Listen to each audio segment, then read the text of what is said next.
When a desperate woman steals a fortune and runs from a railroad empire, she finds herself trapped in a frozen mountain town with nowhere left to hide. A lone mountain man watches her board a wagon headed straight into a killer storm and makes a choice that will ignite a battle for survival, expose corruption that reaches the highest levels of power, and change both their lives forever. Stay with me until the very end of this story.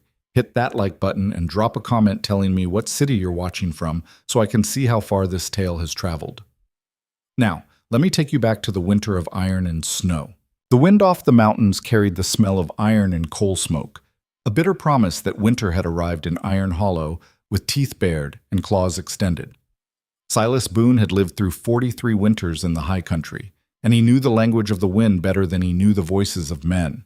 This particular gust, howling down through the railroad cut and rattling the false front buildings along Main Street, spoke of a storm that would bury the passes and lock the world away for weeks. He didn't mind. Storms meant solitude, and solitude was the only companion he'd trusted in 15 years. Silas stood outside McCready's general store, a canvas pack slung over one massive shoulder, watching the street with eyes the color of creek ice.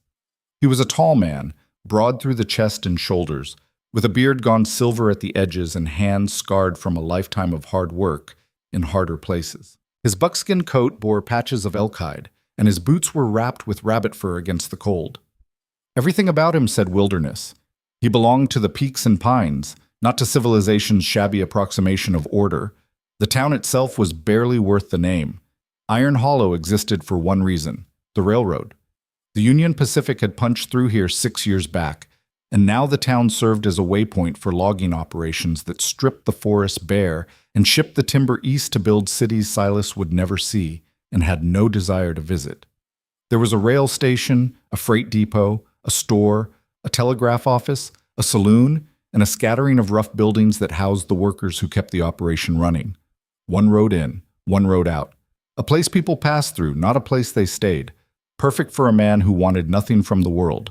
Silas had come down from his cabin with a simple plan: trade his furs for salt, flour, coffee, ammunition, and lamp oil, then disappear back into the high country before the storm hit. He'd already made his trade with McCready, a weasel-faced man who drove hard bargains but kept his word. The supplies were packed. His horse, a rangy Appaloosa gelding named Flint, was tied outside. Another hour, and he'd be gone. That was when he saw her. She stood outside the stage depot, a figure that stopped him cold, not because she was beautiful, though she was, but because she was wrong. Everything about her screamed Eastern money in a place where money came covered in sawdust and coal dust. Her coat was fine wool, deep blue with velvet trim, cut in a style that belonged in Philadelphia or Boston, not a Wyoming rail town where the temperature hadn't climbed above freezing in 2 weeks. Her boots were leather, heeled and polished, utterly useless in snow. Her dark hair was pinned up beneath a small hat that might have looked fashionable in some city parlor, but here just looked absurd. But it was her face that held him. She was young, mid-20s, he guessed, with pale skin and dark eyes that swept the street with the sharp awareness of a cornered animal. Fear. He recognized it instantly, the way a hunter recognizes the scent of blood. She was afraid and trying hard not to show it. Silas felt something shift in his chest, an old instinct he thought he'd buried. Not your problem, not your concern. He turned toward Flint, ready to mount up and leave. But then the woman's carpet bag slipped from her gloved hands and hit the frozen mud with a heavy thud. The latch popped. Contents spilled across the ground. Silas saw it all in the 3 seconds before she dropped to her knees and frantically began scooping things back into the bag: clothing, a hairbrush, a small leather journal, and a thick bundle of cash bound with string, bills in denominations that made his eyes narrow. Hundreds. More money than most men in Iron Hollow would see in 5 years. She grabbed the money with shaking hands, stuffed it deep into the bag, and snapped the latch shut. When she looked up, her eyes locked with his across 20 feet of frozen street. For a moment, neither moved. Her face went pale, and he saw the calculation flash across her features. How much did he see? What will he do? Silas broke the gaze first. He turned back to Flint, checked the saddle girth, and began tying down his pack. Behind him, he heard her footsteps, quick, uneven on the ice, heading toward the depot. Not your problem. But his hand stilled on the rope. He'd seen that kind of fear before. In the eyes of a doe he'd once found caught in a deadfall, leg broken, waiting for the wolves. He'd ended her suffering with a clean shot because that was the merciful thing to do. But this woman wasn't caught yet. She was still running. From what? From whom? The depot door slammed. Silas finished securing his pack, then walked across the street. The stage depot was barely warmer than outside. A pot-bellied stove in the corner put out more smoke than heat, and the wooden benches along the wall were scarred with initials and crude drawings. Behind a barred window sat Horace Finch, the depot manager, a thin man with spectacles and the permanent scowl of someone who'd given up on life delivering anything better than what he already had. The woman stood at the window, her back rigid. "I need a ticket on the next westbound stage." Finch didn't even look up from his ledger. "Stages don't run when there's a blizzard coming, which there is. Won't be another coach through for at least a week, maybe 2. "That's unacceptable. I'll pay double the fare." "Triple the fare won't change the weather, miss. Stage stops running, that's the end of it."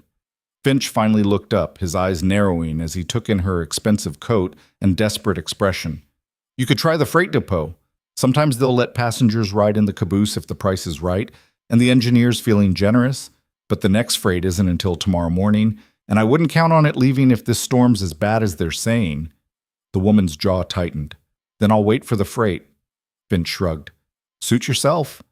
But there's no accommodations in Iron Hollow beyond the saloon, and that's no place for a lady. You got anywhere to stay?" She didn't answer. She turned sharply and nearly collided with Silas, who'd been standing just inside the door. "Excuse me," she said, the words clipped and cold. She tried to step around him, but he moved, not blocking her exactly, but not making it easy. "You running from the law?" Silas asked, his voice quiet. Her eyes flashed. "That's none of your business." "Didn't say it was, but a town with one road in and one road out is a poor place to hide." He glanced at the bag clutched tight against her side. "Especially when you're carrying enough cash to make folks curious." Color flooded her cheeks. Anger, not embarrassment. "I don't recall asking for your advice, Mr. Boone." "And you didn't, but you're going to get it anyway." He nodded toward the window, where the sky was darkening to the color of old lead. "Storm's coming. Big one. You try to leave town in this, you won't make it 5 miles. You stay here, you're trapped. Either way, if someone's looking for you, they'll find you." "Then what?" she said, her voice sharp with barely controlled panic. "Do you suggest I do?" Silas met her gaze. For a moment he considered telling her the truth. "Nothing. There's nothing you can do. You're caught, and you might as well accept it." But something in her eyes, a fierce, stubborn refusal to surrender, reminded him of someone he'd lost a long time ago. "Don't know," he said finally. "But spending the night in that saloon will get you noticed by every drifter, rail worker, and drunk in 50 miles. You want to stay invisible, that's the wrong move." She studied him, suspicion and desperation warring in her expression. "Why do you care?" Good question. He didn't have a good answer. "Don't particularly," he said. "But I've seen what happens to people who make bad choices in the high country. Most of them don't get a second chance." For a moment he thought she might thank him, or tell him to go to hell. Instead, she did something unexpected. She held out her hand. "Evelyn Harrow," she said. He looked at her hand for a beat, then shook it once. Her grip was firm despite the gloves, and her palm was cold. "Miss Harrow," he said, touching the brim of his hat. Then he turned and walked out into the wind. Silas spent the next hour at the saloon not drinking. He hadn't touched whiskey in 12 years, but listening. The Iron Hollow Saloon was the kind of place where information flowed more freely than the liquor, and if someone was asking about a woman matching Evelyn Harrow's description, he'd hear about it here. The saloon was packed. Rail workers fresh off shift, loggers down from the camps, drifters waiting out the weather, all of them crowded around tables slick with spilled beer, shouting over the clank of the piano in the corner. The air was thick with smoke and sweat and the stink of unwashed men. Silas took a seat at the bar, ordered coffee, and let the noise wash over him. "Heard the passes are already closed up north." "Don't matter. Freight'll get through. Always does." said there was a woman at the depot dressed like she stepped out of a goddamn catalog. Silas's attention sharpened. The speaker was a logger named Brennan, a loudmouthed Irishman with a red beard and a reputation for meanness when he drank. He sat with two other men at a corner table, laughing too hard at his own joke. "Saw her myself," Brennan said, sloshing beer as he gestured. "Fine piece of work she was. All alone, too. I'm thinking maybe she's looking for company." "You're thinking with the wrong head," one of his companions said, but he was grinning. "Aye, maybe. But a woman like that don't come to Iron Hollow unless she's desperate or stupid. Either way, I'd be happy to offer my assistance." More laughter. Silas's jaw tightened. He stood, dropped a coin on the bar, and headed for the door. Behind him, Brennan's voice rose again. "Hell, maybe I'll go offer my services right now." Silas pushed out into the cold and stopped. The wind had picked up, and the first flakes of snow were starting to fall. Small, hard flakes that stung like thrown sand. The sky was the color of old iron. The storm was here. He looked toward the depot, then toward the edge of town where the road climbed into the logging trails. A flicker of movement caught his eye. A wagon. Two-horse team, pulling a flatbed loaded with canvas-wrapped supplies. The driver was hunched against the wind, and beside him, Silas's breath caught. Evelyn Harrow sat on the wagon bench, her blue coat stark against the gray landscape. Even from a distance, he could see the tension in her posture, the way she gripped the edge of the seat. The driver was Billy Crofton, a known drunk and a fool who'd once tried to take a wagon through a spring thaw and lost half his cargo in a ravine. Silas had pulled him out of a snowbank 2 winters back and regretted it ever since. The wagon turned north toward the logging trails. Silas stood frozen, watching them disappear into the swirling snow. The logging trails were a maze of half-cut roads that wound through the foothills, dangerous in good weather and deadly in a storm. Crofton was probably hauling supplies to one of the remote camps, and Evelyn had likely paid him to take her as far as the next town. She'd be dead before morning. Not your problem. Silas turned toward Flint. He should leave. Ride south. Drop into the lower valleys where the storm wouldn't hit as hard, then circle back to his cabin once it passed. Evelyn Harrow had made her choice. If she wanted to trust a drunk to guide her through a blizzard, that was on her. He swung into the saddle. Flint shifted beneath him, ears flicking toward the north road. Silas sat there, snow beginning to accumulate on his shoulders, and thought about the woman in the wagon, about the fear in her eyes, about the money in her bag and the fact that she'd rather risk death in a storm than stay another night in Iron Hollow. He thought about another woman 15 years ago who'd needed help and hadn't gotten it in time. "God damn it," he said softly. He turned Flint north and rode into the storm. The wind hit like a fist the moment he left the shelter of the town.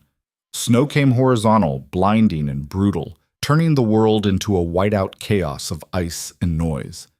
Silas pulled his scarf up over his nose and leaned low over Flint's neck, trusting the horse to find the trail. Tracks were already filling in. He followed the twin ruts left by Crofton's wagon, but within minutes they were barely visible. The temperature was dropping fast, and the wind carried the deep, bone-shaking cold that killed men in their sleep.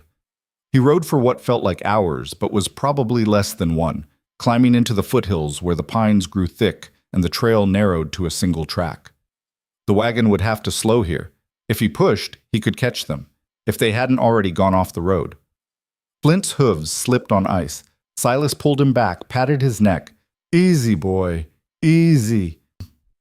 The trail curved around a rock outcrop, and suddenly the wagon was there, overturned, one wheel spinning lazily in the wind. The horses were gone, either cut loose or run off. Canvas and supplies were scattered across the snow, and Evelyn Harrow was trapped beneath it. Silas was off Flint and running before he fully processed what he was seeing. She was on her side, pinned under the wagon bed, her face bone white and her lips blue. Her eyes were open but glassy, and she didn't react when he dropped to his knees beside her. "Miss Harrow, Evelyn." No response. He put a hand against her neck. Pulse, faint, but there. She was alive, but hypothermia was setting in fast. Silas looked around. No sign of Crofton. The bastard had cut the horses loose and left her to die. He grabbed the wagon bed and heaved. It was heavy, loaded with supplies, and the angle was wrong. He shifted, planted his boots, and lifted with everything he had. The wagon rose an inch, 2 inches, just enough. "Move," he growled. Not sure if she could even hear him. She didn't move. Silas wedged his shoulder under the wagon and pulled her free with one arm, dragging her clear just as his strength gave out and the wagon crashed back down. She was limp in his arms, her breathing shallow. He had minutes, not hours. He carried her to Flint, wrapped her in his own coat, and lifted her onto the saddle. Then he climbed up behind her, pulled her against his chest, and turned the horse back toward the trail. Not to town, that was too far, and she wouldn't survive the ride. To his cabin, 2 miles west, tucked into a valley where the wind wouldn't be as brutal. 2 miles, in a blizzard, carrying a woman who might already be dying. Silas spurred Flint forward and rode into the teeth of the storm. Go. The cabin appeared out of the snow like a ghost, a low structure of chinked logs with a sod roof and a stone chimney. Silas had built it with his own hands 15 years ago, after he'd left everything behind and come to the high country to disappear. It wasn't much.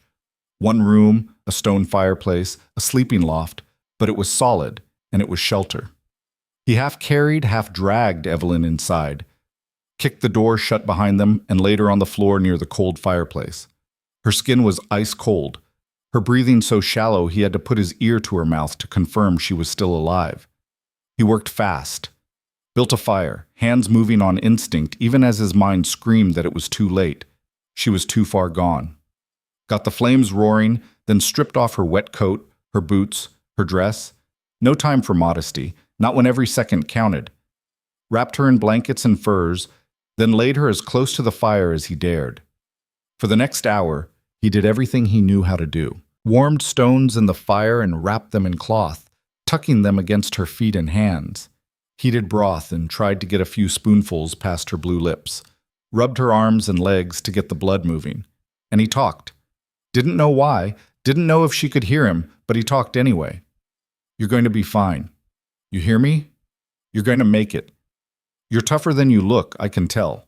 You didn't come this far to die in some mountain cabin, so you keep breathing, you keep fighting." He didn't mention the woman he'd said the same words to once, years ago, before she'd slipped away despite everything he'd tried.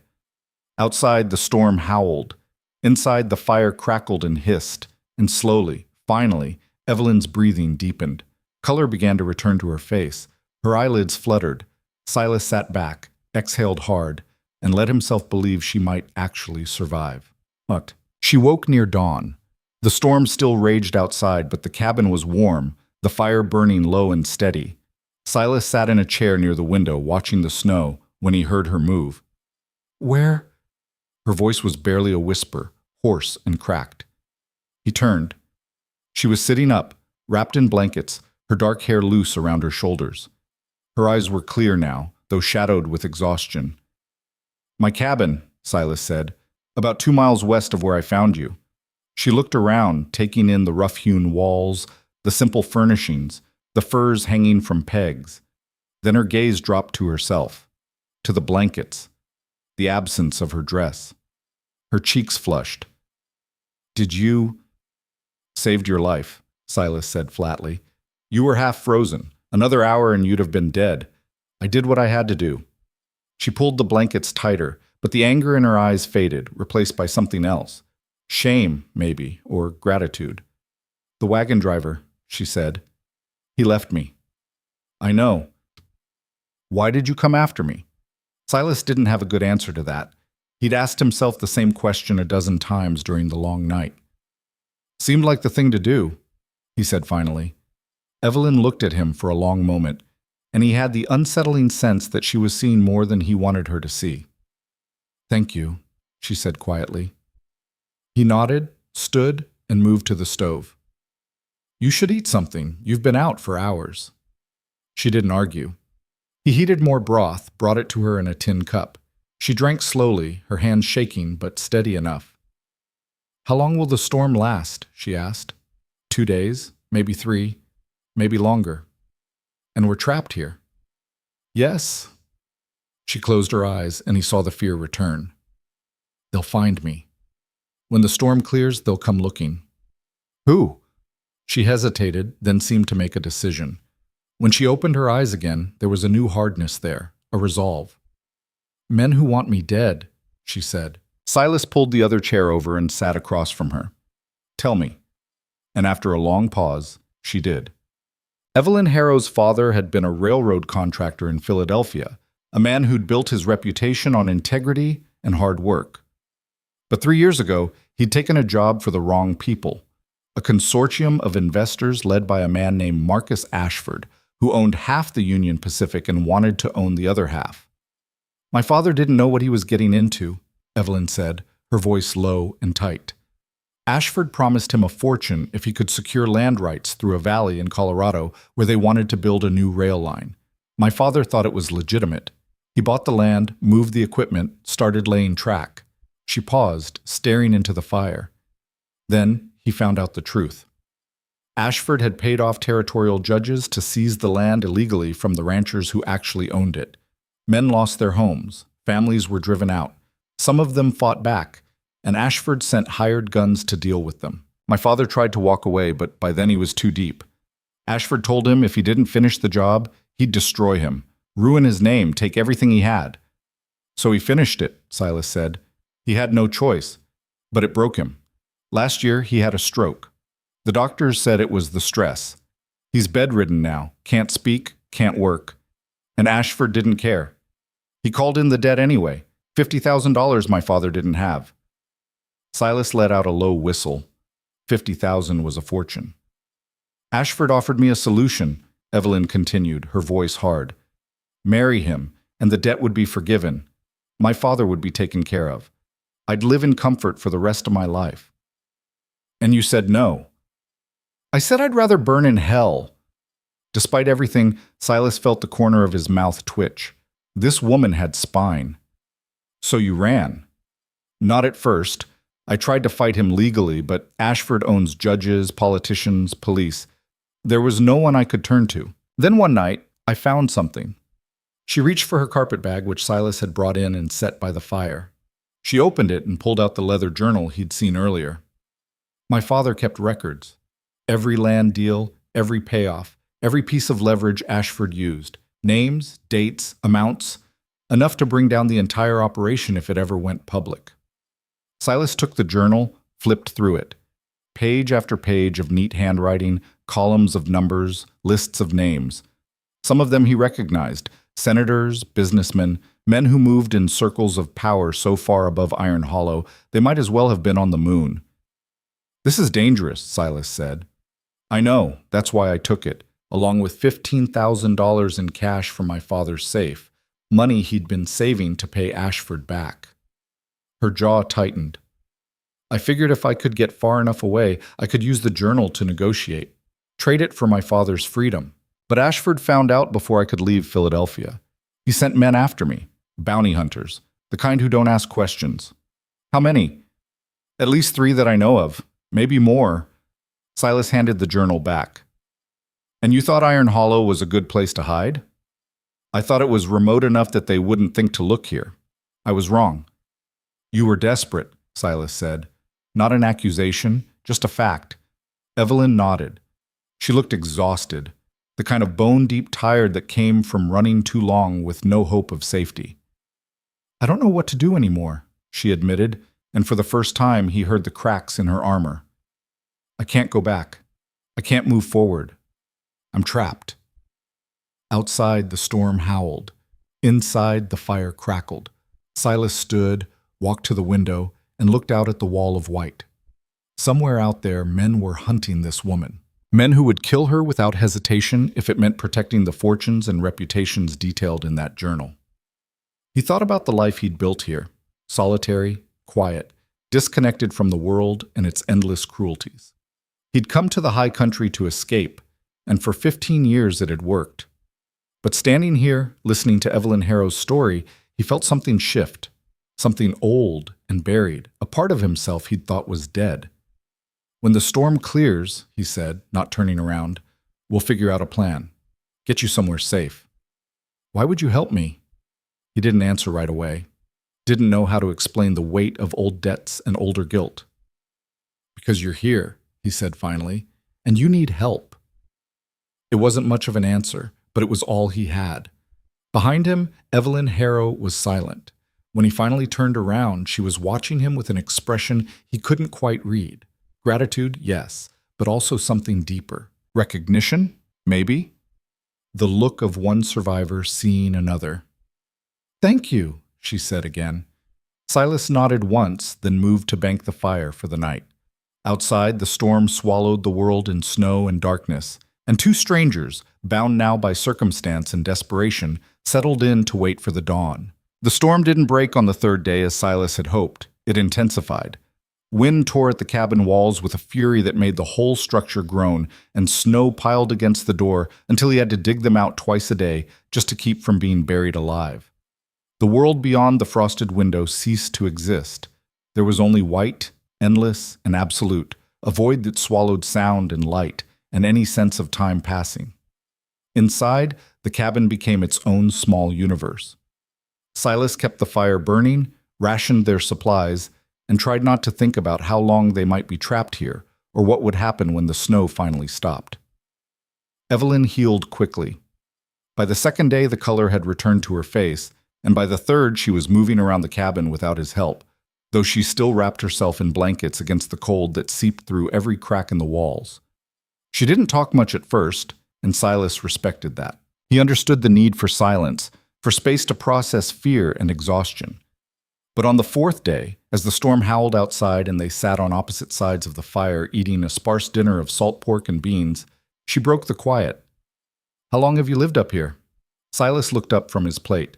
15 years, give or take. Alone? Mostly. She studied him across the firelight, her dark eyes curious but cautious. That's a long time to be by yourself. It's a long time to be anywhere, he said, and went back to eating. She didn't press, and he was grateful for it. But later, as he cleaned the plates and she sat wrapped in furs near the fire, she spoke again. You said I reminded you of someone. When you found me. Silas's hand stilled in the wash bucket. He hadn't said that out loud, had he? But maybe she'd heard it in his voice, in the desperation with which he'd worked to save her. I didn't say that. You didn't have to. He dried the plates slowly, buying time, then set them on the rough wooden shelf he'd built years ago. When he turned back, she was still watching him, waiting. My wife, he said finally, the words coming hard. You remind me of her. Evelyn's expression softened. What happened to her? Silas walked to the window and looked out at the storm. The memories were old, worn smooth by time, but they still had edges sharp enough to cut. We had a homestead, down in the valley, near Fort Collins. Built it ourselves, worked the land, planned to raise a family. He paused, jaw tight. There was a drought, lasted 3 years. Crops failed, livestock died. We borrowed money to keep going, kept thinking next season would be better. It wasn't. The debt, Evelyn said quietly. Banks sent men to collect. We didn't have it. They were going to take the land, the house, everything. He turned to face her. Sarah, my wife. She went to town to try to negotiate. Thought maybe she could convince them to give us more time. I should have gone with her, but I was too proud, too angry. I stayed home and drank myself stupid while she went alone. The silence stretched. Outside, the wind screamed. They found her 3 days later, Silas continued, his voice flat and hard. Thrown from her horse on the road back. Broke her neck in the fall. The bank said it was an accident, that the horse must have spooked. But I knew better. I knew the kind of men they'd sent, the kind who didn't like being told no by a woman. Evelyn's hand rose to her mouth. Silas, I went after them, he said, cutting her off. Found 2 of the 3. Beat them half to death before the sheriff pulled me off. Spent 6 months in jail. When I got out, everything was gone. The homestead, sold. Sarah, buried. Nothing left but debts and memories I didn't want. He moved back to his chair and sat heavily. So I came up here. Built this place. Decided the world and its cruelties could go to hell without me. Evelyn was quiet for a long time. When she spoke, her voice was soft but steady. I'm sorry. For what happened to her. For what they did to you. It was a long time ago. That doesn't make it hurt less. No, Silas thought, it didn't. They sat in silence after that, the fire crackling between them, each lost in their own ghosts. But somehow the silence felt different now, less like isolation and more like understanding. Two people who'd been broken by the world's indifference, trying to survive in the ruins. Finally, Evelyn spoke again. Do you ever think about going back? To civilization, I mean. Silas shook his head. Nothing there for me. What about justice? For Sarah? Justice is a word rich men use when they want to feel righteous about protecting what's theirs, Silas said bitterly. Doesn't mean anything to people like us. It could, Evelyn said. If we had proof, if we could expose the men who abuse their power. She was talking about the journal, Silas realized, about the names and numbers that could bring down Marcus Ashford and his consortium. You really think that book will change anything? He asked. I have to believe it will, she said, because if it won't, then everything I've done, running, stealing, putting my father at risk, all of it was for nothing. Silas heard the desperation in her voice and understood it. She needed to believe the fight mattered because the alternative was unbearable. Maybe you're right, he said, though he didn't believe it. In his experience, powerful men always found a way to survive, and people like Evelyn and Sarah always paid the price. But he didn't say that. Instead, he stood, added another log to the fire, and changed the subject. Storm should break tomorrow, maybe the day after. When it does, we'll need to move fast. Evelyn nodded, pulling the blanket tighter around her shoulders. Where will we go? Back to Iron Hollow first. We'll need supplies, and I need to check if anyone's been asking about you. And if they have? Then we figure out another plan. It wasn't much of a strategy, but it was all he had. That night, Silas gave Evelyn the sleeping loft and bedded down near the fire. He lay awake long after she'd fallen asleep, listening to the storm and thinking about the choice he'd made when he rode after her into the blizzard. It would have been easier to let her go, to let fate take its course. But something in him, some stubborn, half-dead part he'd thought was buried with Sarah, had refused to let another woman die alone in the cold. Now she was his responsibility, whether he wanted it or not. And somewhere out there, men were hunting her. Silas closed his eyes and tried to sleep, but his hand rested on the rifle he kept within arm's reach, and his mind wouldn't quiet. Tomorrow the storm would break, and when it did, everything would change. He just didn't know how much. The storm finally died on the 5th morning. Silas woke to silence, absolute eerie silence after days of howling wind, and knew before he opened his eyes that it was over. He rose, dressed quickly in the cold cabin, and opened the door. The world had been remade in white. Snow lay 4 feet deep in places, sculpted by the wind into drifts that looked like frozen waves. The sky was a hard, brilliant blue, and the sun rising over the peaks turned the snow to fields of diamond fire. It was beautiful in the way that deadly things often are. Silas grabbed a shovel and started digging out the door. Behind him, he heard Evelyn stirring in the loft. "Is it over?" she called down. "For now." She climbed down and came to stand in the doorway, wrapped in one of his heavy coats that hung to her knees. She stared at the transformed landscape, and he saw something shift in her expression, wonder giving way to fear. "They'll come now," she said. "Maybe, but the passes will still be closed for days. That buys us time." "How much?" "Enough if we're smart about it," he hoped. They spent the morning preparing. Silas saddled Flint and loaded what supplies they could carry. Evelyn packed her carpet bag with the journal and the remaining cash, checking the latch 3 times to make sure it wouldn't come open. She'd found her dress dried and mended. Silas had worked on it while she slept, stitching the torn seams with practiced hands that remembered mending Sarah's clothes by firelight. And though it was wrinkled and stained, it was whole. "You didn't have to do that," she said, running her fingers over the repaired fabric. "Couldn't have you freezing on the ride back." She looked at him with an expression he couldn't quite read, then nodded. "Thank you."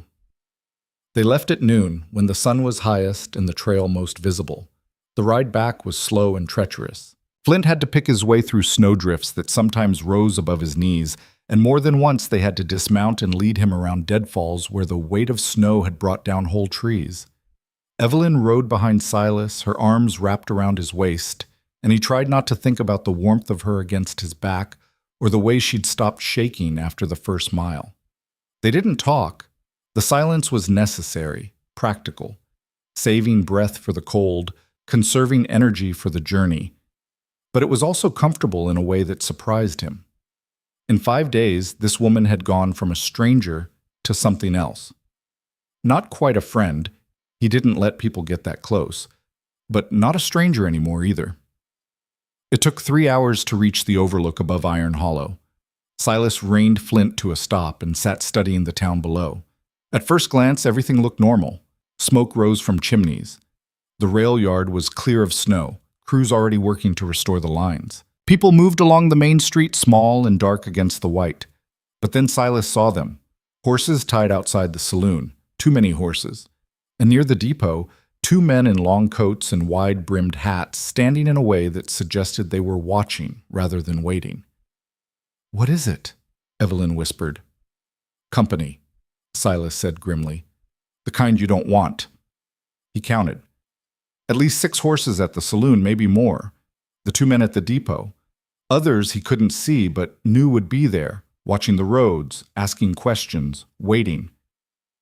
"They're here for me," Evelyn said, and it wasn't a question. "Looks that way." She was quiet for a moment, then, "What do we do?" Silas considered. Riding into town was suicide. But they needed supplies, and more importantly, they needed information. Who were these men? How many? Were they just bounty hunters, or had Ashford sent something worse? "There's someone in town who might help," Silas said. "Man named Thomas Greer. Runs the blacksmith shop. He's not friendly, but he's honest, and he owes me a favor." "You trust him?" "As much as I trust anyone." Which wasn't saying much, but it would have to do. Silas turned Flint west away from the main road and began the descent through the trees. If they were careful, they could approach the smithy from the back, where the alleys and outbuildings would provide cover. It took another hour of slow, careful movement, but eventually they reached the edge of town. Silas left Flint tied in a stand of pines and led Evelyn on foot through the narrow spaces between buildings. The snow here was trampled and dirty, marked with boot prints and wagon tracks. Voices drifted from the saloon, rough laughter, the clink of bottles. The smithy sat at the far end of town, a low building with a forge chimney that poured smoke into the clear sky. Silas approached from the rear, where stacks of iron stock and broken equipment created a maze of shadows. The back door was unlocked. He pushed it open and slipped inside, Evelyn close behind. Thomas Greer stood at his anvil, hammer raised, about to strike a glowing piece of metal. He was a massive man, broad-shouldered and thick-armed, with skin darkened by soot and a beard shot through with gray. When he saw Silas, he froze, hammer still raised. "Boone," he said, his voice like gravel shifting. "Heard you were dead." "Not yet." Greer's eyes shifted to Evelyn, and something flickered across his face. Recognition or suspicion, Silas couldn't tell which. "She's the one they're looking for," Greer said. "I know." "Then you're a fool for bringing her here." "Probably.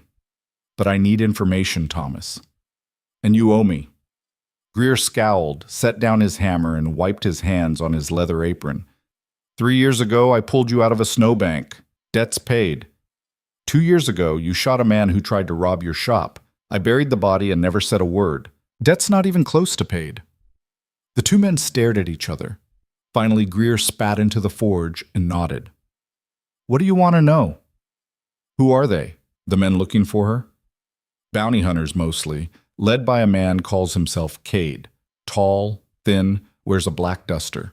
Mean as a snake and twice as quick. He's got 5 men with him, maybe 6. Been here 2 days asking about a woman matching her description." "What did you tell them?" "Nothing. I don't talk to men like that."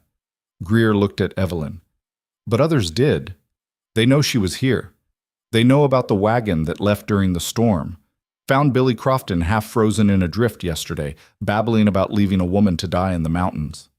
Evelyn's face went pale. "They know where I was." "They know you probably died out there," Greer corrected. "But Cade's not convinced. He's waiting to see if you turn up." "How long will he wait?" Silas asked. "As long as it takes.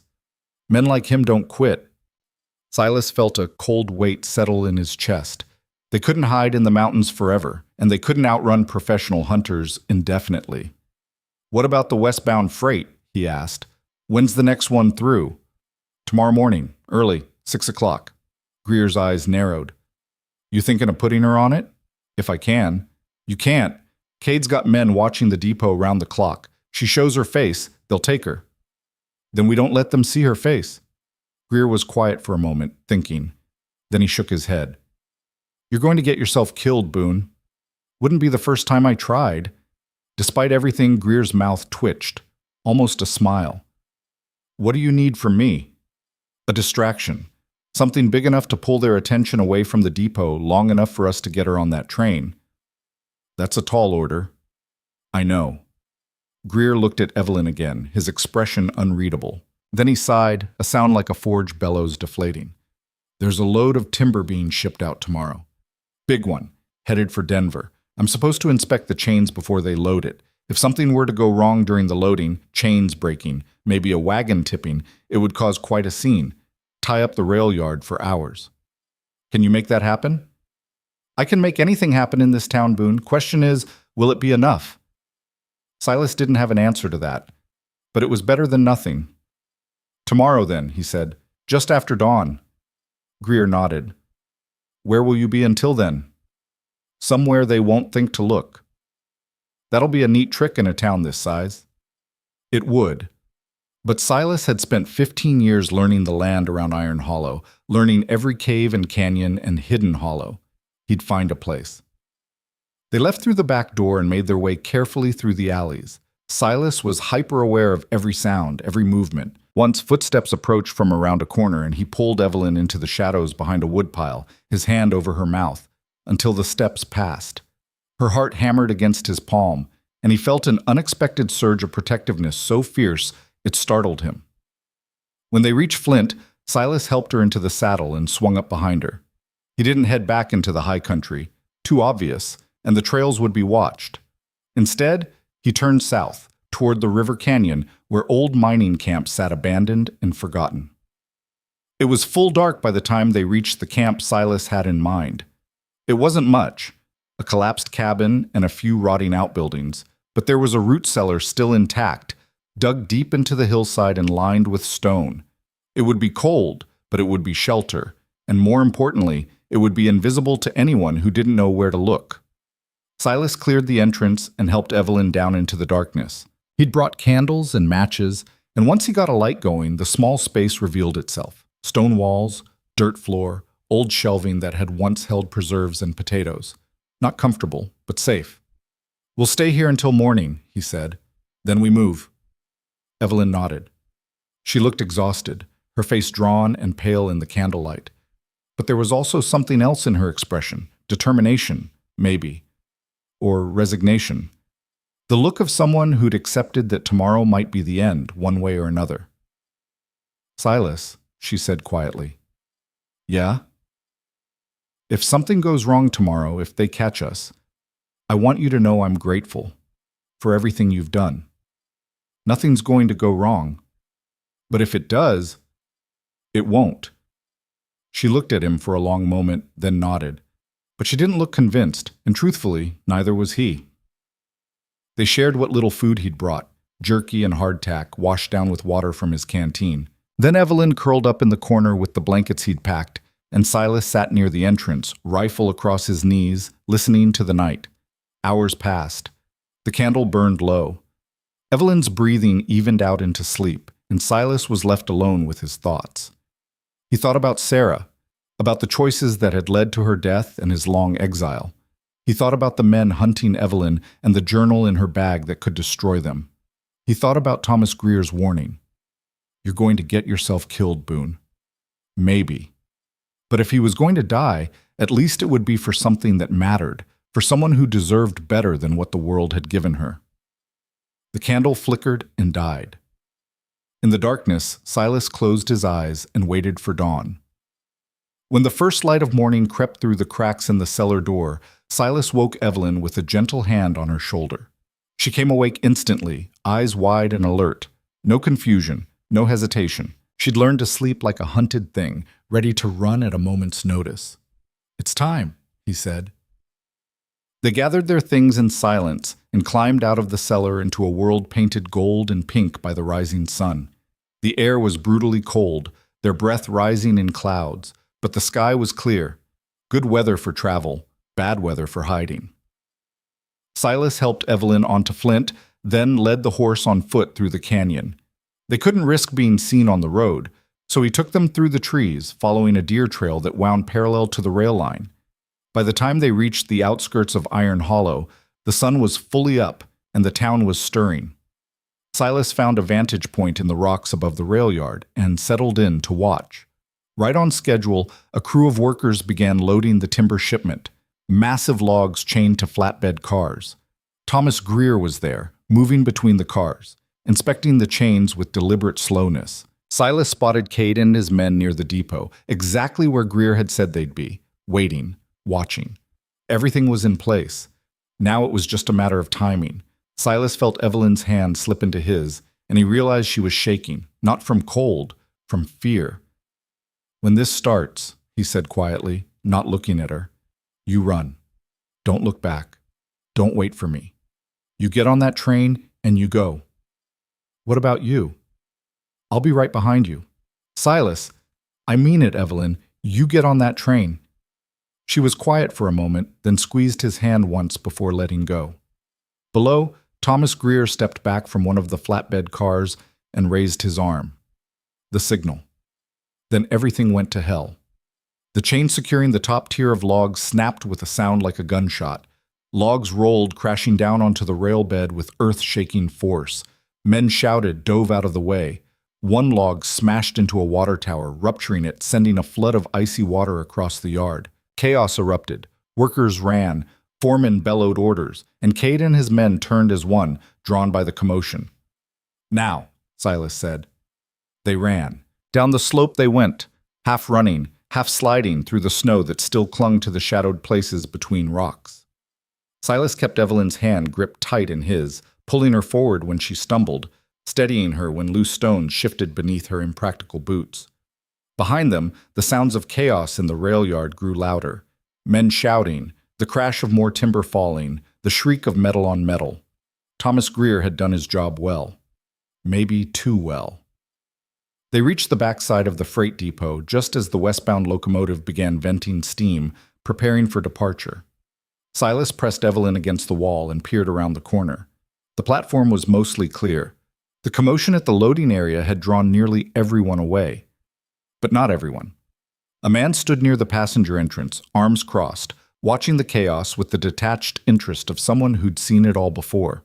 He wore a black duster that hung to his knees, and even from this distance, Silas could see the twin revolvers holstered at his hips. Cade. Had to be. "Stay here," Silas whispered to Evelyn. "What are you going to do?" "Getting us on that train."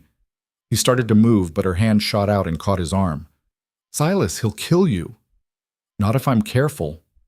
"You can't fight all of them alone." Silas looked down at her hand on his arm, then met her eyes. Fear blazed there, but also something fiercer, determination maybe, or the stubborn refusal to let someone else die for her sake. It reminded him so much of Sarah in those last days before she rode to town that his chest tightened. "I'm not fighting anyone if I can help it," he said quietly. "Just trust me." She held his gaze a moment longer, then released him. "Be careful." He moved along the depot wall, keeping low, using the stacked crates and equipment as cover. The locomotive was building pressure, steam hissing from the release valves in white plumes that caught the morning sun. The freight cars stretched behind it, boxcars, flatbeds, and at the very end, the caboose. That was their target. The caboose door faced away from the platform, and if they could reach it while everyone's attention was on the timber disaster, they had a chance. Silas circled wide, moving through the maze of rail yard equipment, a water tank, a tool shed, a stack of replacement ties. Each piece of cover brought him closer to the train and closer to Cade, who still stood at the platform edge like a patient vulture. Then Silas heard voices approaching. 2 men, walking between the freight cars, checking the couplings. Bounty hunters, from the look of them. Hard men with harder eyes and rifles slung over their shoulders. Silas pressed himself against a boxcar and held his breath. The men passed within 10 feet of him, so close he could smell tobacco and gun oil. They were talking about the woman. Cade's convinced she's still alive, one said, his voice rough with too much whiskey and not enough sleep. Says a woman that clever doesn't die easy. Dead or alive, it's all the same pay, the other replied. Ashford wants her in that book she stole. Don't matter to him whether we bring her breathing or in a box. Yeah, but Cade wants her alive, says Ashford's got plans for her before the end. The first man laughed, low and ugly. Probably wants to make an example. Can't have people thinking they can steal from Marcus Ashford and live to tell about it. They moved on, their voices fading. Silas waited until they were out of sight, then slipped between two freight cars and worked his way toward the caboose. His heart hammered against his ribs, and his hand stayed close to the rifle slung across his back, but he forced himself to move slowly, carefully. Rush now, and he'd get them both killed. He reached the rear of the train and looked back toward where he'd left Evelyn. She was still there, pressed against the depot wall, watching him. Even from this distance, he could see the tension in her posture, the way her hand clutched the carpet bag like a lifeline. Silas waved her forward. She didn't hesitate. She ran, low and fast, her skirts bunched in one hand and the bag in the other. Silas's pulse spiked as he watched her cross the open ground. Too exposed. Too vulnerable. If anyone looked this direction. But no one did. The chaos Greer had created still held everyone's attention. Logs were scattered across 3 rail lines now, and men were arguing about how to clear them. Perfect. Evelyn reached him, breathless and wide-eyed. Silas grabbed the caboose door handle and pulled. Locked. Of course, he muttered. What do we do? Evelyn whispered. Silas looked up at the caboose roof, then at the coupling between the last freight car and the caboose. There was a narrow gap, barely wide enough for a person to squeeze through, but it would have to do. Up and over, he said. Can you climb? She looked at the ladder rungs on the side of the freight car, then back at him. In this dress? Unless you've got a better idea. She didn't. She handed him the carpet bag, hiked her skirts up with both hands, and started climbing. Silas followed, the bag slung over his shoulder, his rifle bouncing against his back. The ladder was slick with frost, and twice Evelyn's boots slipped, but she caught herself and kept going. They reached the top of the freight car and lay flat against the roof. From here, Silas could see the entire rail yard spread out below. The timber disaster, the running workers. Cade, still at the platform, now joined by 2 more of his men, and in the distance, Thomas Greer calmly walking away from the scene with his hands in his pockets, his job done. Now what? Evelyn asked, her voice barely audible over the locomotive's hiss. We wait for the train to move, then drop down into the caboose from the roof hatch. There's a roof hatch? Should be. Most cabooses have them. Should be? Silas didn't answer. He was watching Cade, who had turned and was scanning the rail yard with the methodical attention of a predator searching for prey. For a terrible moment, Silas thought those cold eyes would land on them, exposed on the rooftop. But then a worker ran up to Cade, gesturing frantically toward the timber spill, and the bounty hunter's attention shifted. The locomotive's whistle screamed, once, twice. The departure signal. Get ready, Silas said. The train lurched forward. Metal screeched against metal as the couplings took up slack. The freight cars jerked into motion, one after another, and suddenly they were moving. Silas crawled toward the back edge of the freight car roof, Evelyn right behind him. Below, the gap between cars widened and narrowed with the train's motion, a deadly space of grinding metal and crushing weight. Beyond that, the caboose roof, with its small square hatch barely visible. You're going to jump, Silas said. I'll go first, then help you across. Silas? No time to argue. He didn't give her a chance to protest. He stood, balanced for a moment on the edge of the swaying car, then jumped. For a heartbeat, he was airborne, the ground rushing past below, wind tearing at his coat. Then his boots hit the caboose roof, and he dropped to his knees, grabbing the hatch frame to steady himself. He turned back. Your turn!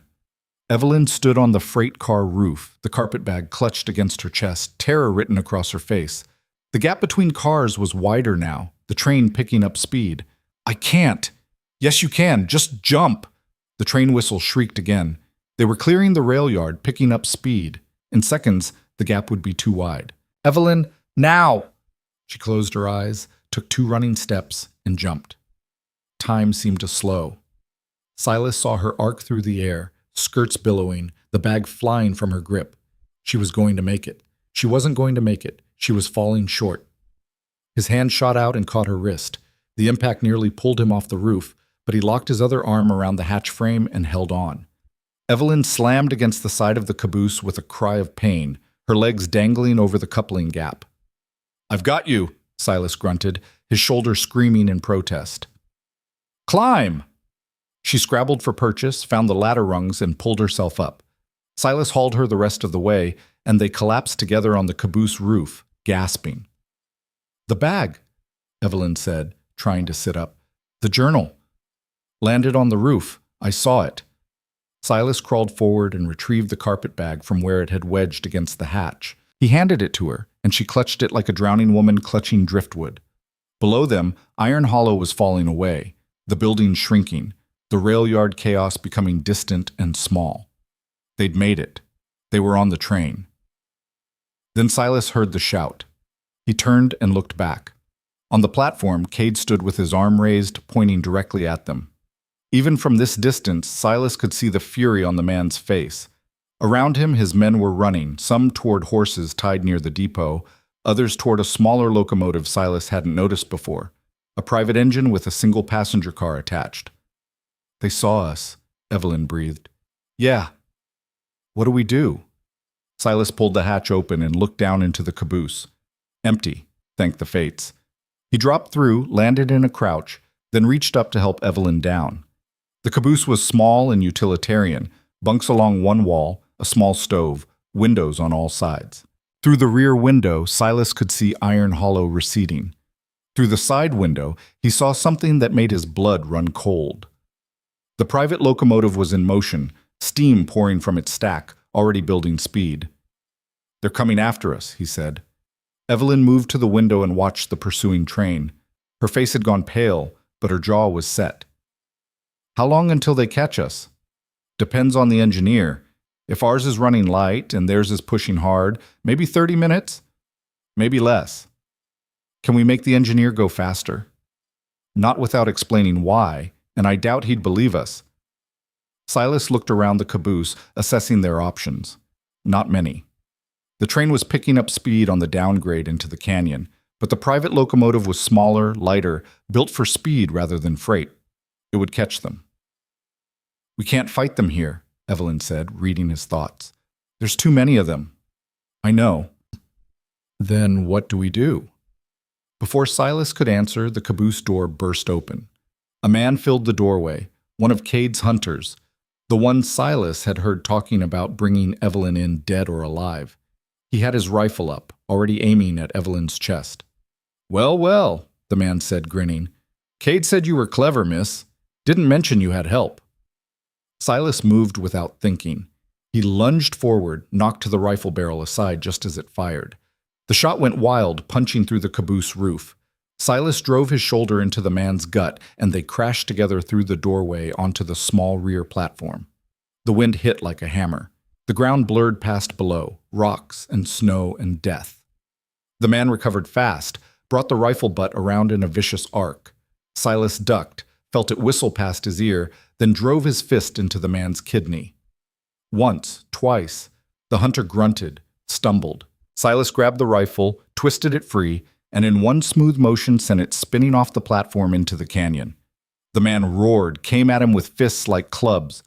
They grappled on the narrow platform, each trying to throw the other off, the train swaying beneath them. Through the caboose window, Silas saw Evelyn watching, her hands pressed against the glass, terror in her eyes. The hunter got his hands around Silas's throat and squeezed. Black spots bloomed in Silas's vision. He brought his knee up hard, felt it connect, and the grip loosened just enough. Silas twisted, broke free, and drove his elbow into the man's face. Bone crunched. Blood sprayed. The hunter staggered backward, hit the platform railing, and for a moment teetered on the edge. His eyes went wide. He grabbed for the railing, for Silas, for anything.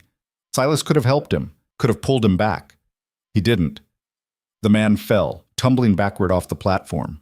His scream was lost in the wind and the locomotive's roar. Silas didn't watch him hit the ground.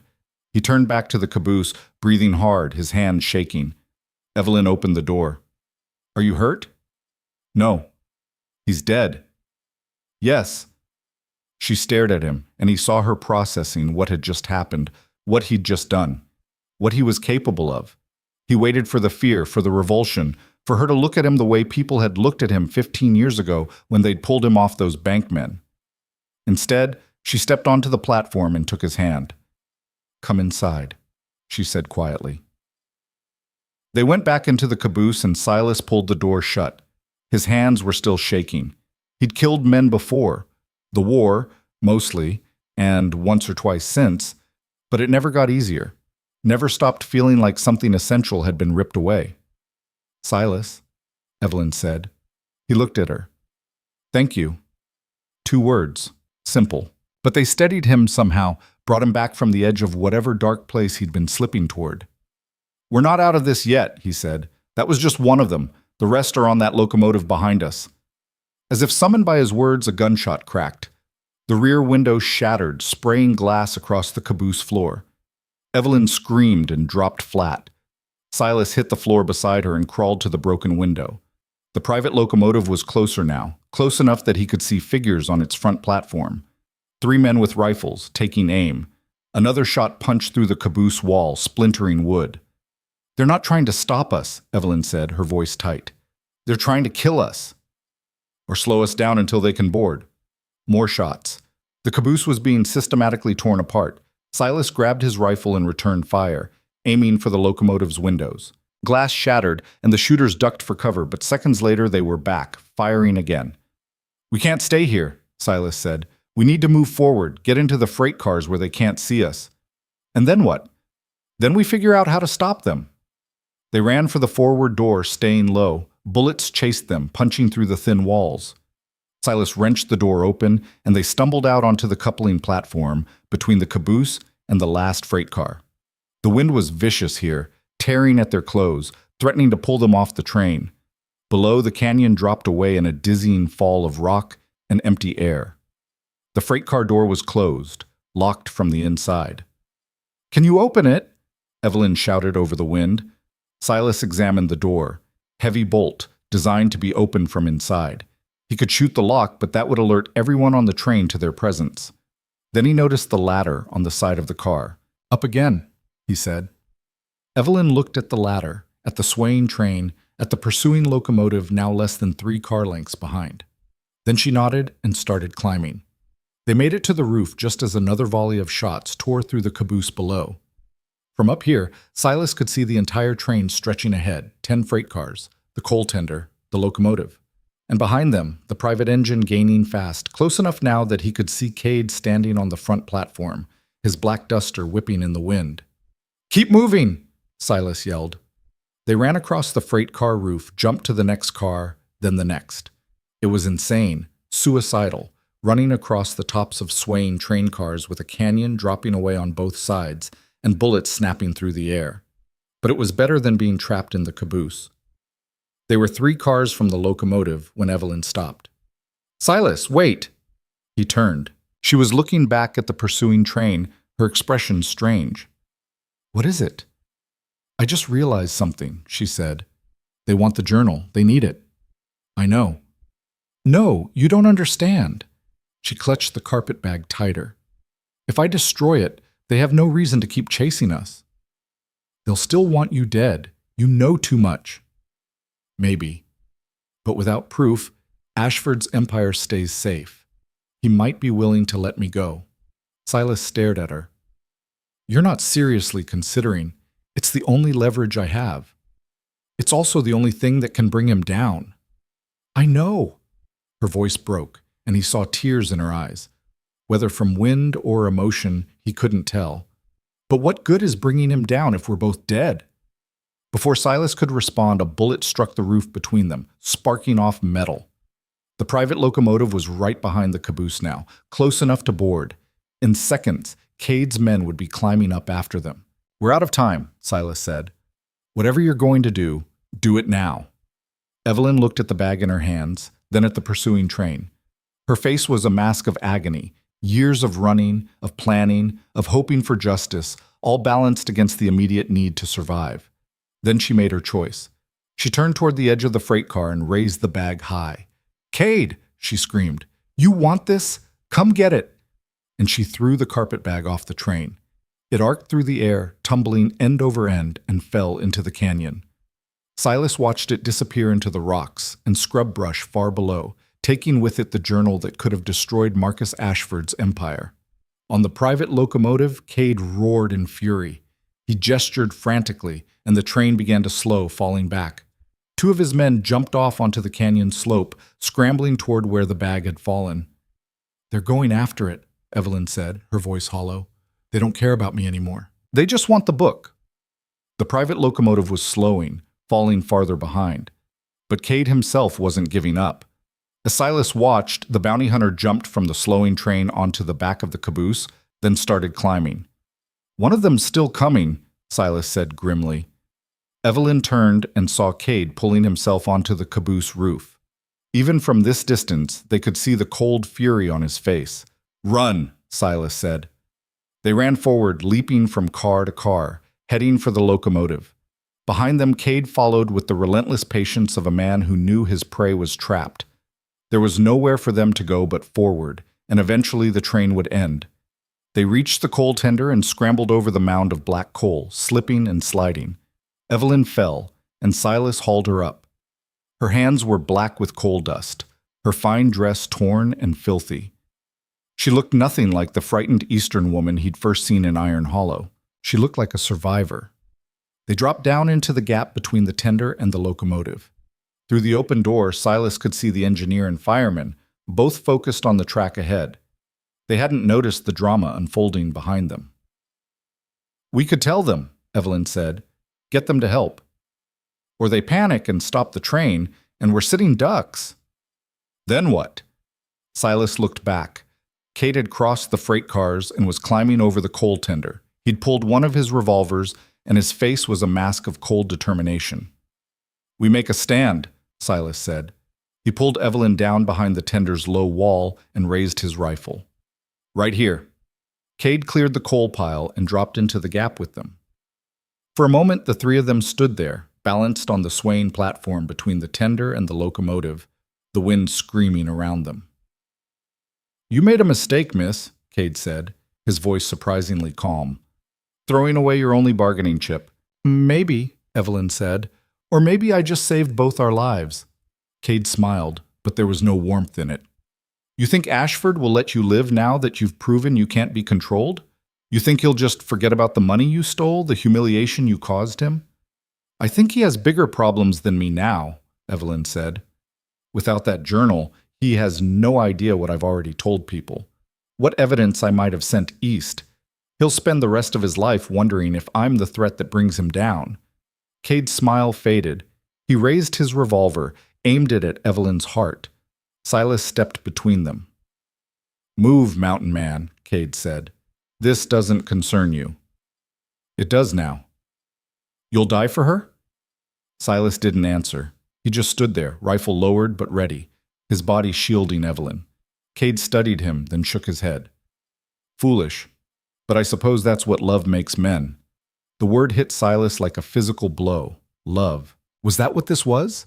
This desperate need to protect her? This willingness to die for a woman he'd known less than a week?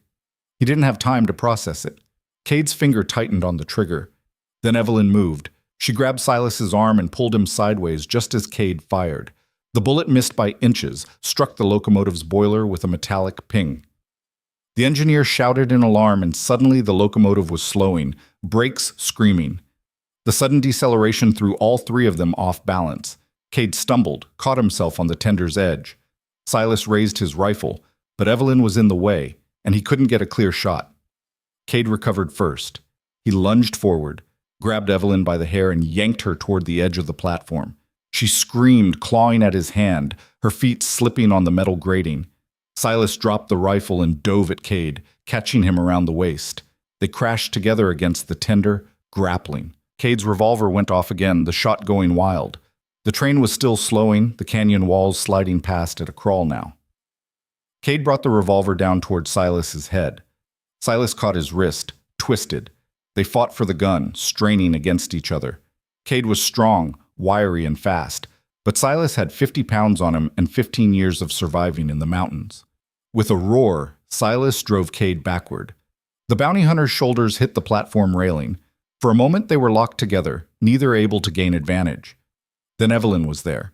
She'd grabbed Silas's fallen rifle and swung it like a club, connecting with the side of Cade's head. The bounty hunter's eyes rolled back. His grip on Silas loosened. Silas didn't hesitate. He shoved hard, and Cade went over the railing. The bounty hunter didn't scream. He just fell, silent and tumbling, and hit the canyon floor hard enough that Silas heard the impact even over the locomotive's noise. The train shuddered to a complete stop. The engineer was climbing down from the cab, shouting questions. Behind them, the private locomotive had reversed course and was heading back toward Iron Hollow, probably to retrieve the men who'd gone after the journal. Silas turned to Evelyn.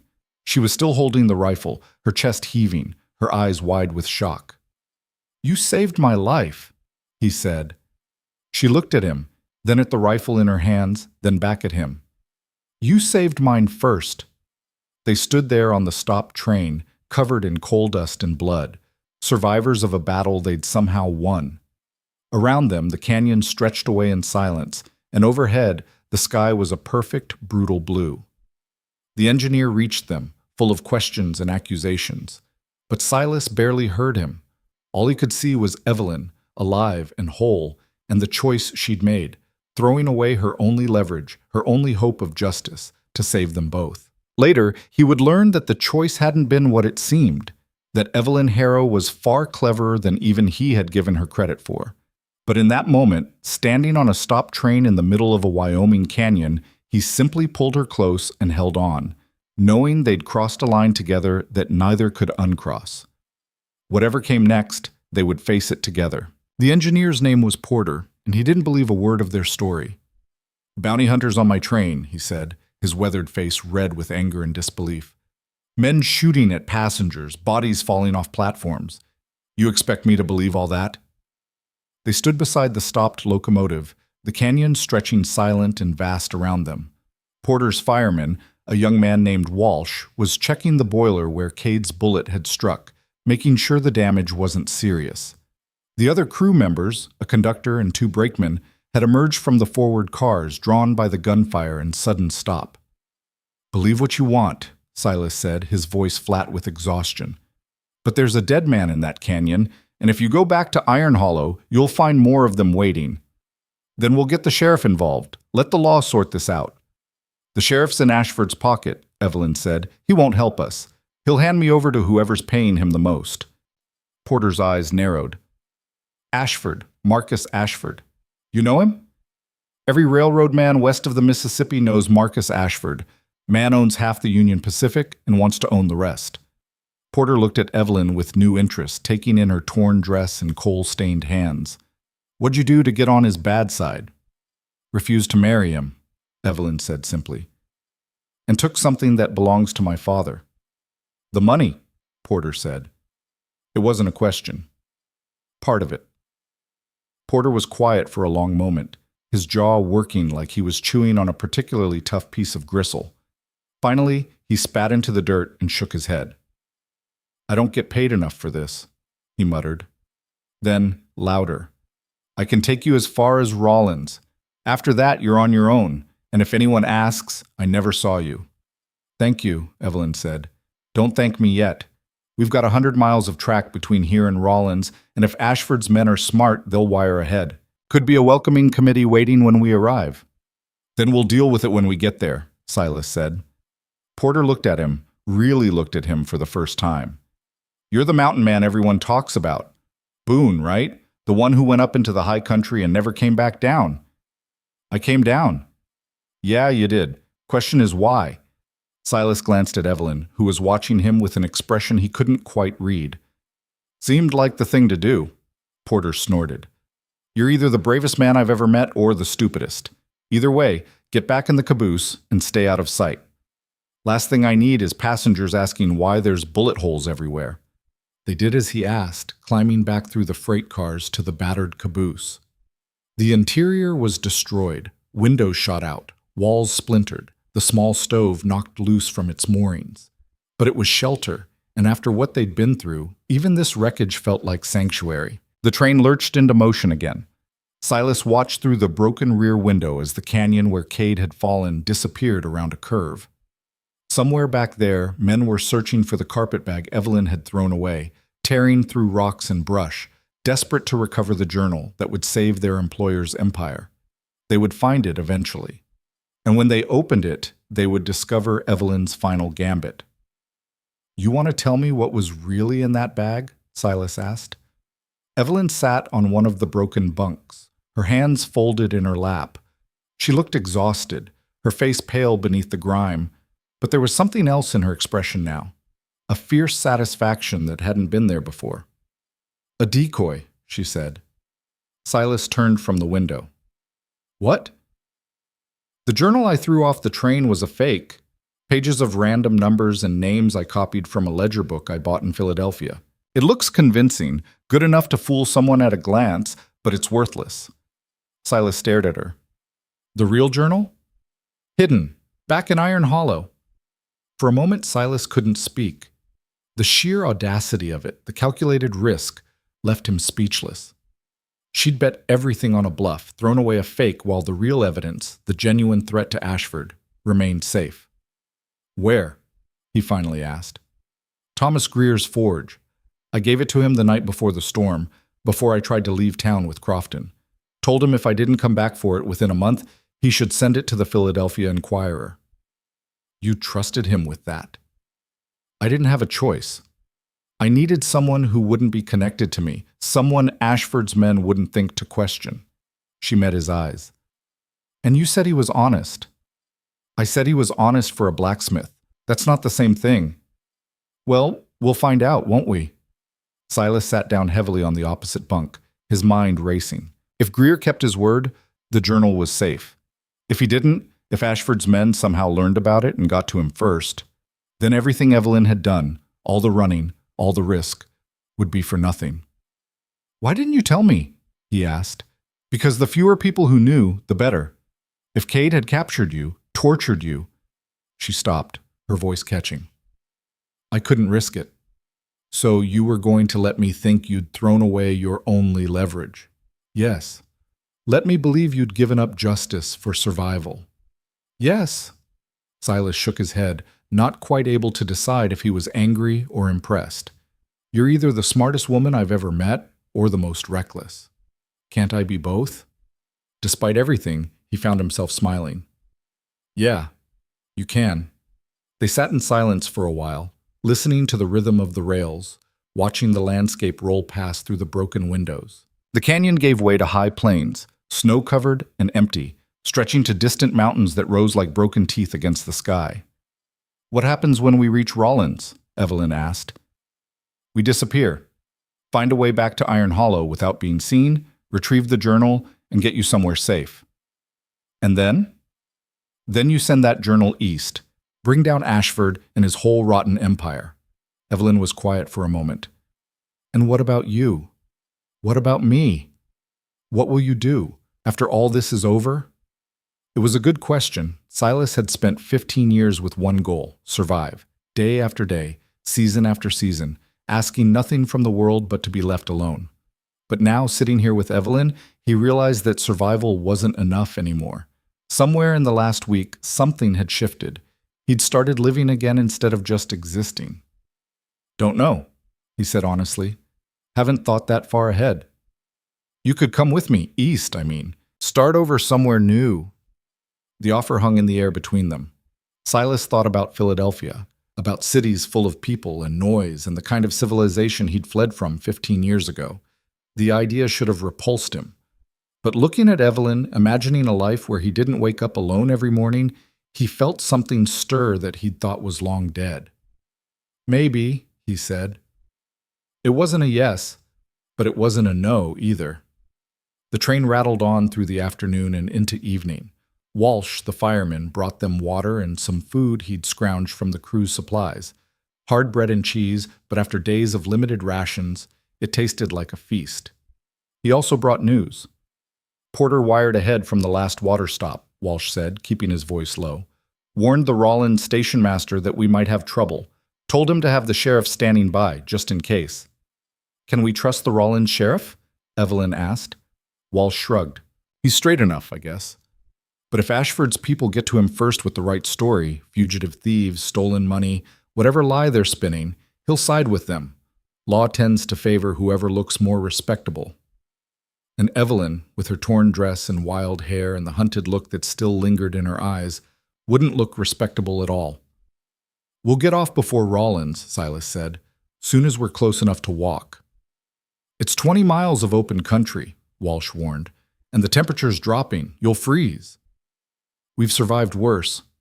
Walsh looked like he wanted to argue, but something in Silas's expression stopped him. He nodded, handed over a blanket he'd brought, and left. As night fell, they huddled together for warmth in the broken caboose, the blanket wrapped around both of them. Outside, stars emerged in a sky so clear and vast, it seemed to swallow the world. Silas had seen the sky 1,000 times from his cabin, but tonight it looked different somehow, less lonely. Silas, Evelyn said softly. Yeah? Back on the train, when Cade said that word, love, did he... She stopped, struggling with the words. Did he see something I didn't? Silas was quiet for a long time. Love. He'd loved Sarah, loved her with the kind of fierce devotion that made her death nearly destroy him. What he felt for Evelyn was different, newer, rawer, built on crisis rather than years of shared life. But was it love? I don't know, he said finally. I just know that when I thought you might die in that storm, something in me broke. And when I thought Cade might kill you today, I knew I'd do anything to stop him. That's not an answer. It's the only one I've got. Evelyn was quiet, her head resting against his shoulder. Then, so softly he almost didn't hear it. It's enough.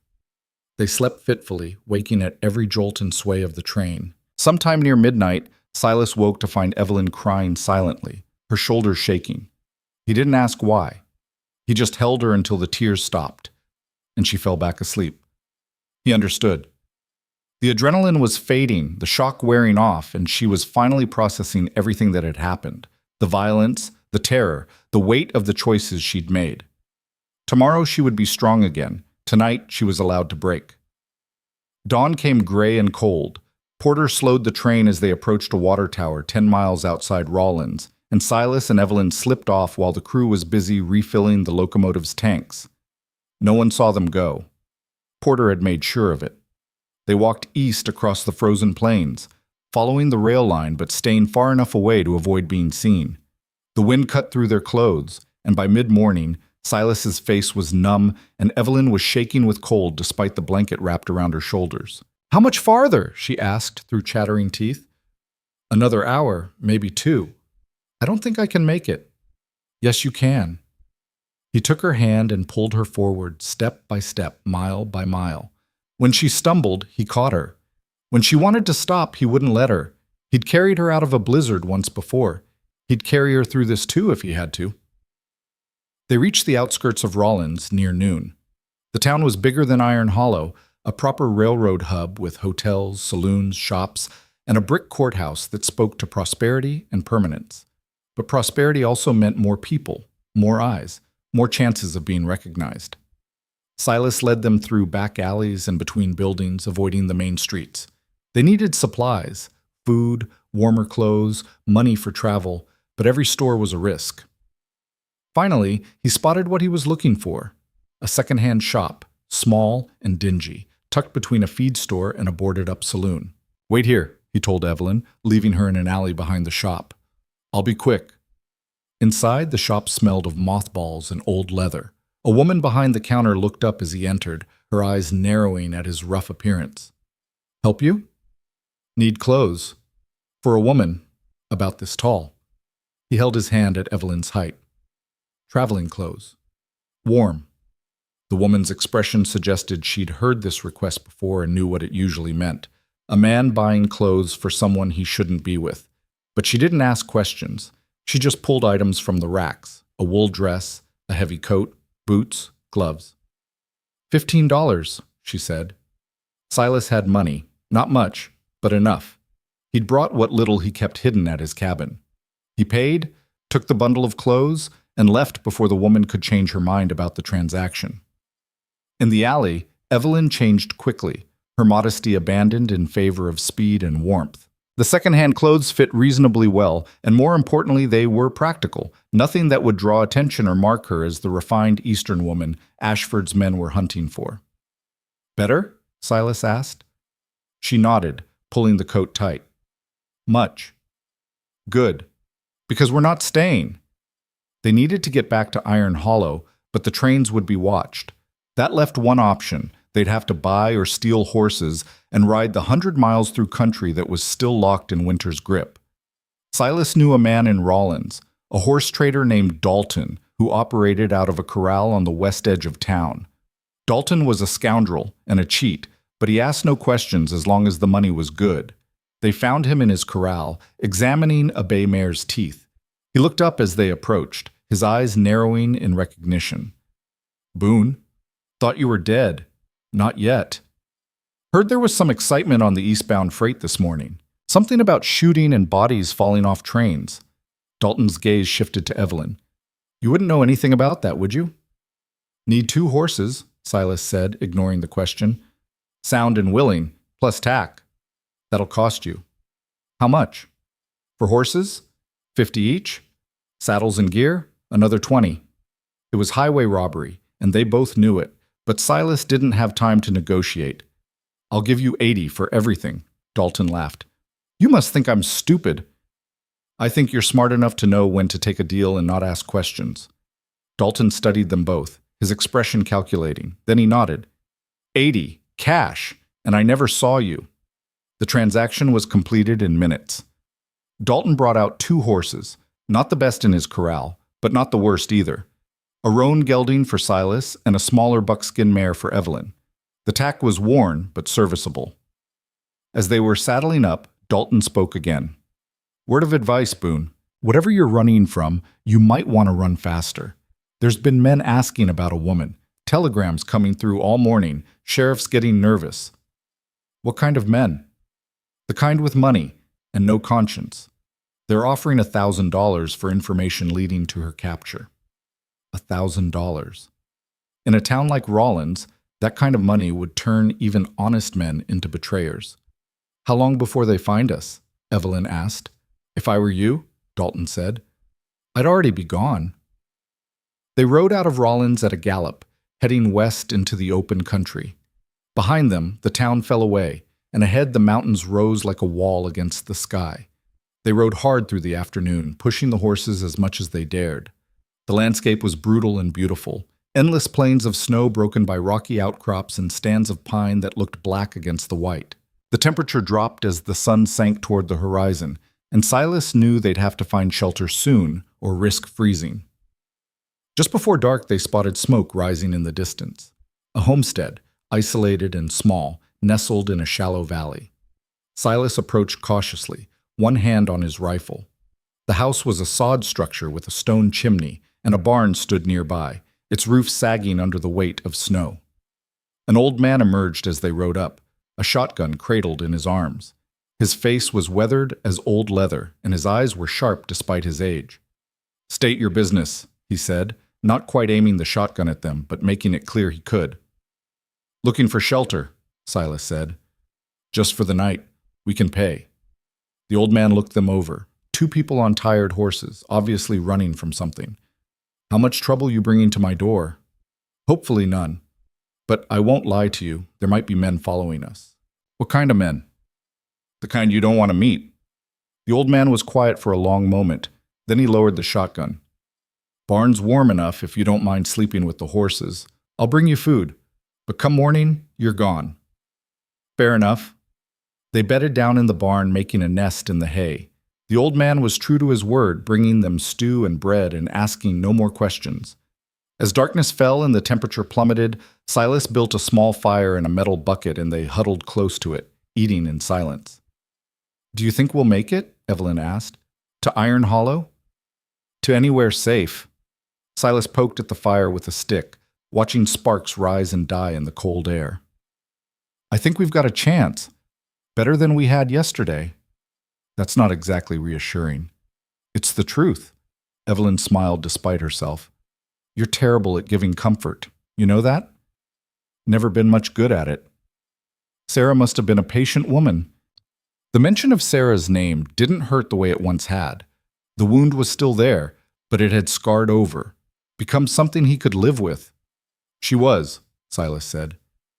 Patient and stubborn and braver than I ever was. I think you're pretty brave. I'm just too stupid to quit. That's not true. You came after me in that storm because you're good, because you couldn't stand the thought of someone else dying when you could have saved them. Silas met her eyes across the fire. Maybe. Or maybe I was just tired of being alone. The words hung between them, honest and raw. Evelyn reached across the small fire and took his hand. You're not alone anymore, she said.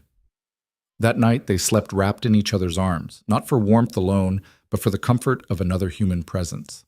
And for the first time in 15 years, Silas didn't dream of Sarah dying. He dreamed of mountains and a cabin and a woman who might stay. They left before dawn, while the old man was still asleep. Silas left money on the barn workbench, more than the shelter was worth, and they rode west into the breaking day. It took them 2 more days to reach Iron Hollow, moving carefully, avoiding the main roads, sleeping rough in whatever shelter they could find. They saw no sign of pursuit, but Silas knew that didn't mean they were safe. Ashford's men would have found the decoy journal by now. They would know they'd been tricked, and they would be looking for revenge. They approached Iron Hollow from the north, through the logging trails where Silas had first found Evelyn, half frozen beneath a wagon.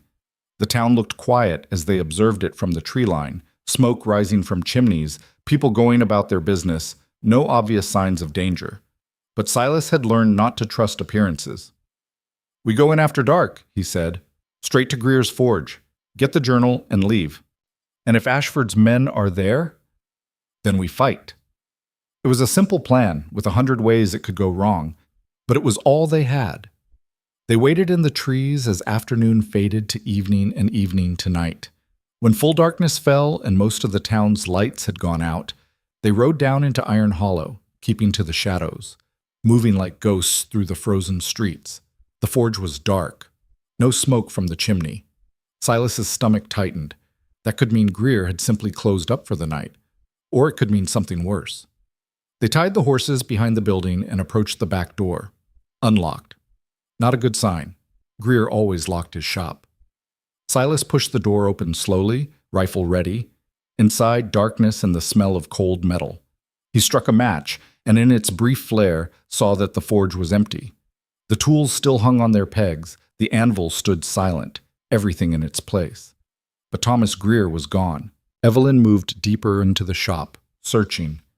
The journal, where would he have hidden it? I don't know. He didn't tell you? He just said he'd keep it safe.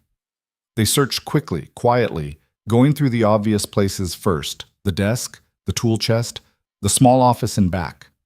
Nothing. Then Silas remembered something Greer had mentioned once, years ago, about hiding valuables where thieves wouldn't think to look. He went to the forge itself, cold now, and reached up inside the chimney. His fingers found metal, a small box wedged into a gap in the stonework. He pulled it free and opened it. Inside was the journal, the real one. Evelyn's father's neat handwriting, page after page of names and numbers and damning evidence. You found it, Evelyn breathed. Yeah, but where's Greer? The answer came in the form of footsteps outside, multiple sets approaching fast. Then the front door crashed open and men poured in, lanterns blazing, guns drawn. At their head was a man Silas had never seen before, tall and distinguished, with silver hair and expensive clothes that looked absurdly out of place in the rough forge. He carried himself with the absolute confidence of someone who'd never been told no in his life. Miss Harrow, the man said, his voice cultured and cold. How delightful to finally meet you in person. I'm Marcus Ashford. Evelyn went pale. Silas moved in front of her, rifle coming up, but there were too many men, too many guns. They were surrounded, trapped. Ashford smiled. I believe you have something that belongs to me. Silas kept his rifle trained on Ashford, but his mind was racing, calculating angles and odds. 6 armed men in the forge, probably more outside. Even if he managed to shoot Ashford, they'd be cut down before they could take another step. The only thing keeping them alive right now was the journal clutched in Evelyn's hands. "Where's Thomas Greer?" Silas asked, his voice hard. Ashford glanced at one of his men, who stepped forward dragging something heavy. They dropped it at Silas's feet. Thomas Greer, bloodied and barely conscious, his hands bound behind his back. The blacksmith's face was a mass of bruises, one eye swollen shut, and blood ran from his nose and mouth. "Mr. Greer was remarkably stubborn," Ashford said with cold amusement. "Took considerable persuasion before he revealed where he'd hidden the journal. I admire loyalty, but it's such a wasteful virtue when applied to lost causes." Evelyn made a sound of horror and started to move toward Greer, but Silas caught her arm and held her back. This was exactly what Ashford wanted. For them to make a mistake, to give him an excuse. "You got what you came for," Silas said. "Let him go." "I'm afraid that's not quite how this works, Mr. Boone." Ashford took a step closer, his eyes fixed on the journal. "You see, I have the blacksmith, but Miss Harrow still has my property. A trade seems in order." "The journal for Greer's life," Evelyn said, her voice shaking but steady. "Not quite. The journal for both your lives. All three of you." Ashford smiled, but it never reached his eyes. "I'm a businessman, Miss Harrow. I don't waste resources on revenge when I don't have to. Give me the journal, and you can all walk away from this. You have my word." "Your word," Evelyn said bitterly, "isn't worth the breath it takes to speak it." Ashford's expression hardened. "Perhaps not, but it's the only offer you're going to get. The alternative is that my men kill Mr. Boone right now, and then we take the journal from you anyway. Either way, I get what I want. This way, you might actually survive." Silas watched Evelyn's face, saw the war playing out there. She knew Ashford was lying. The moment he had that journal, they were all dead. But what choice did they have? If she refused, Silas died. If she surrendered, they all died. It was a trap with no way out. Unless they changed the game. "Before you make any deals," Silas said quietly to Evelyn, "ask him about your father." Ashford's eyes flickered, just for a moment, but Silas caught it. "What about my father?" Evelyn demanded, turning to Ashford. "Your father is comfortable and well cared for," Ashford said smoothly, "as he will continue to be, provided you cooperate." "You're lying," Evelyn said. "You wouldn't have come all this way yourself if you had him as leverage. You'd have just threatened to hurt him unless I gave you what you wanted. But you're here, which means either you don't have him or—" Her voice caught. "Or he's already dead." The silence that followed was answer enough. Evelyn's face went white. "When?" "2 weeks ago," Ashford said, and now his voice carried a hint of irritation. "A stroke. The doctor said it was quick. I had nothing to do with it, if that's what you're thinking." "But you let me keep running. Let me think I was protecting him. Let me believe—" Evelyn's voice broke. "You bastard!" "I needed you desperate enough to make mistakes," Ashford said. "A woman protecting her father is cautious, careful. A woman who thinks she still has something to lose can be controlled. It was simply good strategy." Silas felt Evelyn sway beside him and tightened his grip on her arm. She was trembling now, rage and grief warring inside her. He'd seen men break under less, had broken himself under the weight of losing Sarah. But Evelyn didn't break. She straightened, her jaw set, and when she spoke, her voice was ice. "You want the journal? Come and take it." She threw it. Not at Ashford, but into the forge, into the cold ashes and dead coals. For one frozen moment, everyone stared. Then chaos erupted. Ashford lunged for the forge, shouting.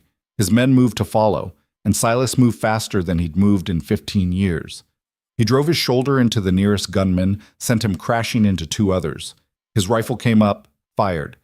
One of the lanterns exploded, plunging half the forge into darkness. "Run!" he shouted to Evelyn. She didn't run. She grabbed a heavy hammer from Greer's workbench and swung it at the man closest to her. It connected with his shoulder and he went down screaming. Then she was at Greer's side, cutting his bonds with a piece of sharp metal. Silas fired again, aiming high, trying to scatter Ashford's men without killing them if he could help it. But they were recovering from the surprise, bringing their weapons to bear. A bullet whined past Silas's ear. Another punched through the wall behind him. He grabbed an iron bar from the workbench and threw it at the remaining lantern.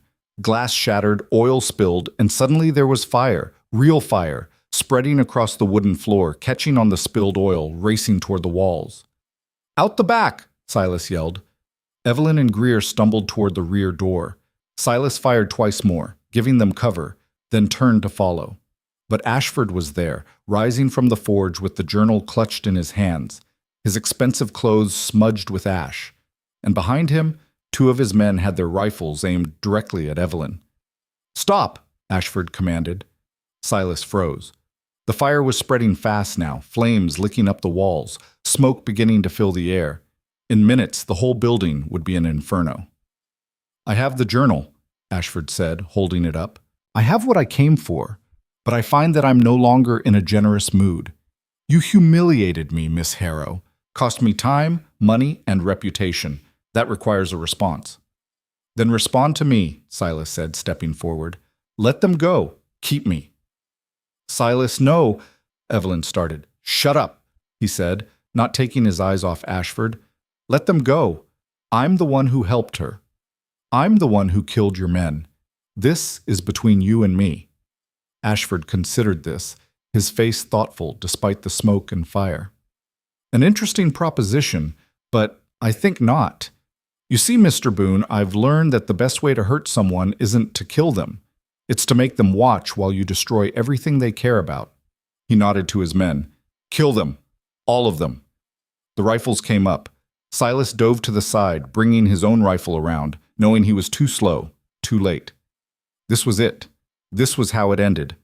Then the back door exploded inward. Men poured through, rail workers, loggers, townspeople, led by Porter the engineer and Walsh the fireman. They had axes, hammers, rifles. And at their head, bloodied but alive, was Thomas Greer himself, who'd somehow broken free from Evelyn and circled around to get help. "Ashford!" Porter shouted. "It's over!" The forge was chaos now. Fire on one side, armed townspeople on the other, Ashford's men caught in the middle. Some of them tried to fight, but they were overwhelmed. Others dropped their weapons and raised their hands.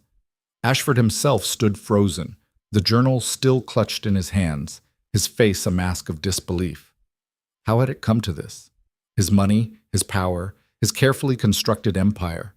None of it meant anything here, in this burning building, surrounded by people who'd decided they'd had enough of men like him. Silas moved toward him.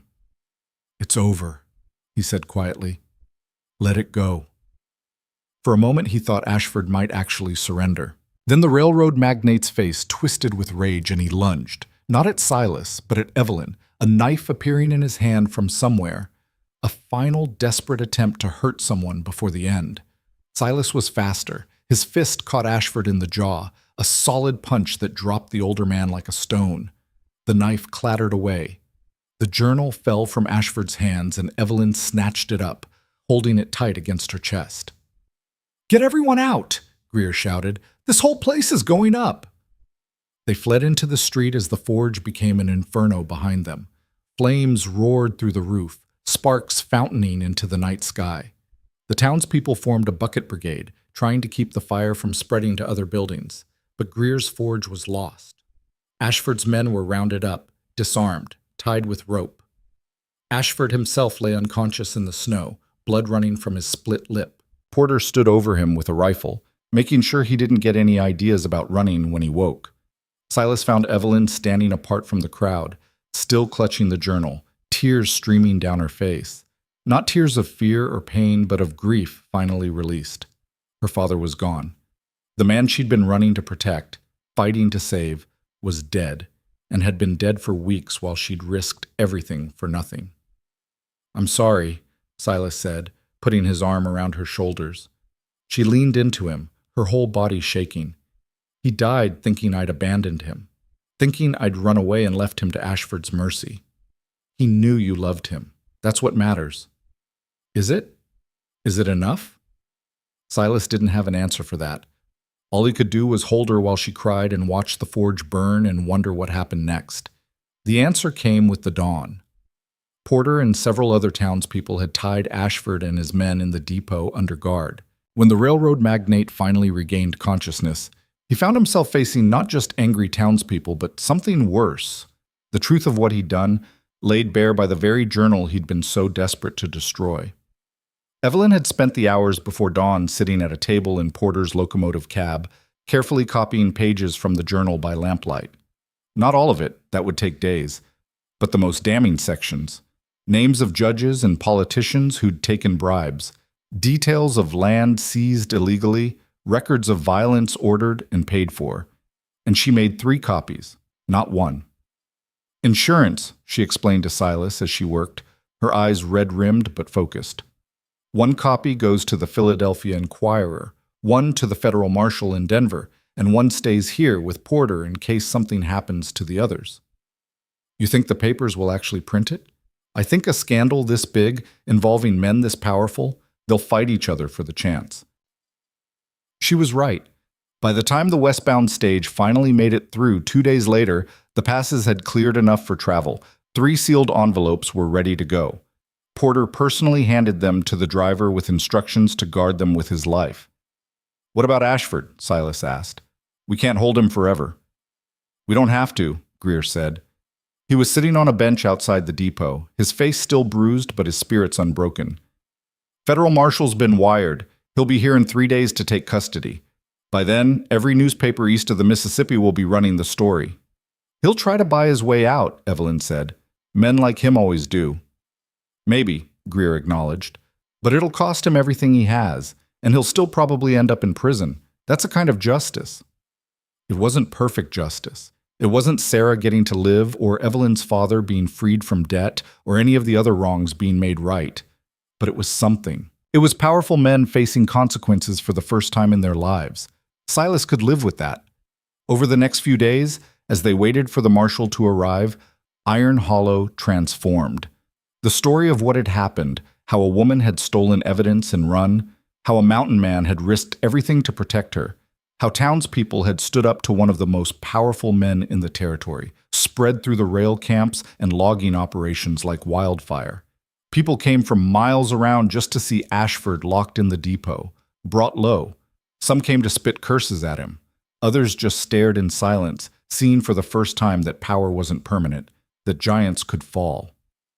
Evelyn spent most of those days in Porter's locomotive, resting. The physical exhaustion and emotional toll of the past weeks had caught up with her, and she slept for nearly 20 hours straight.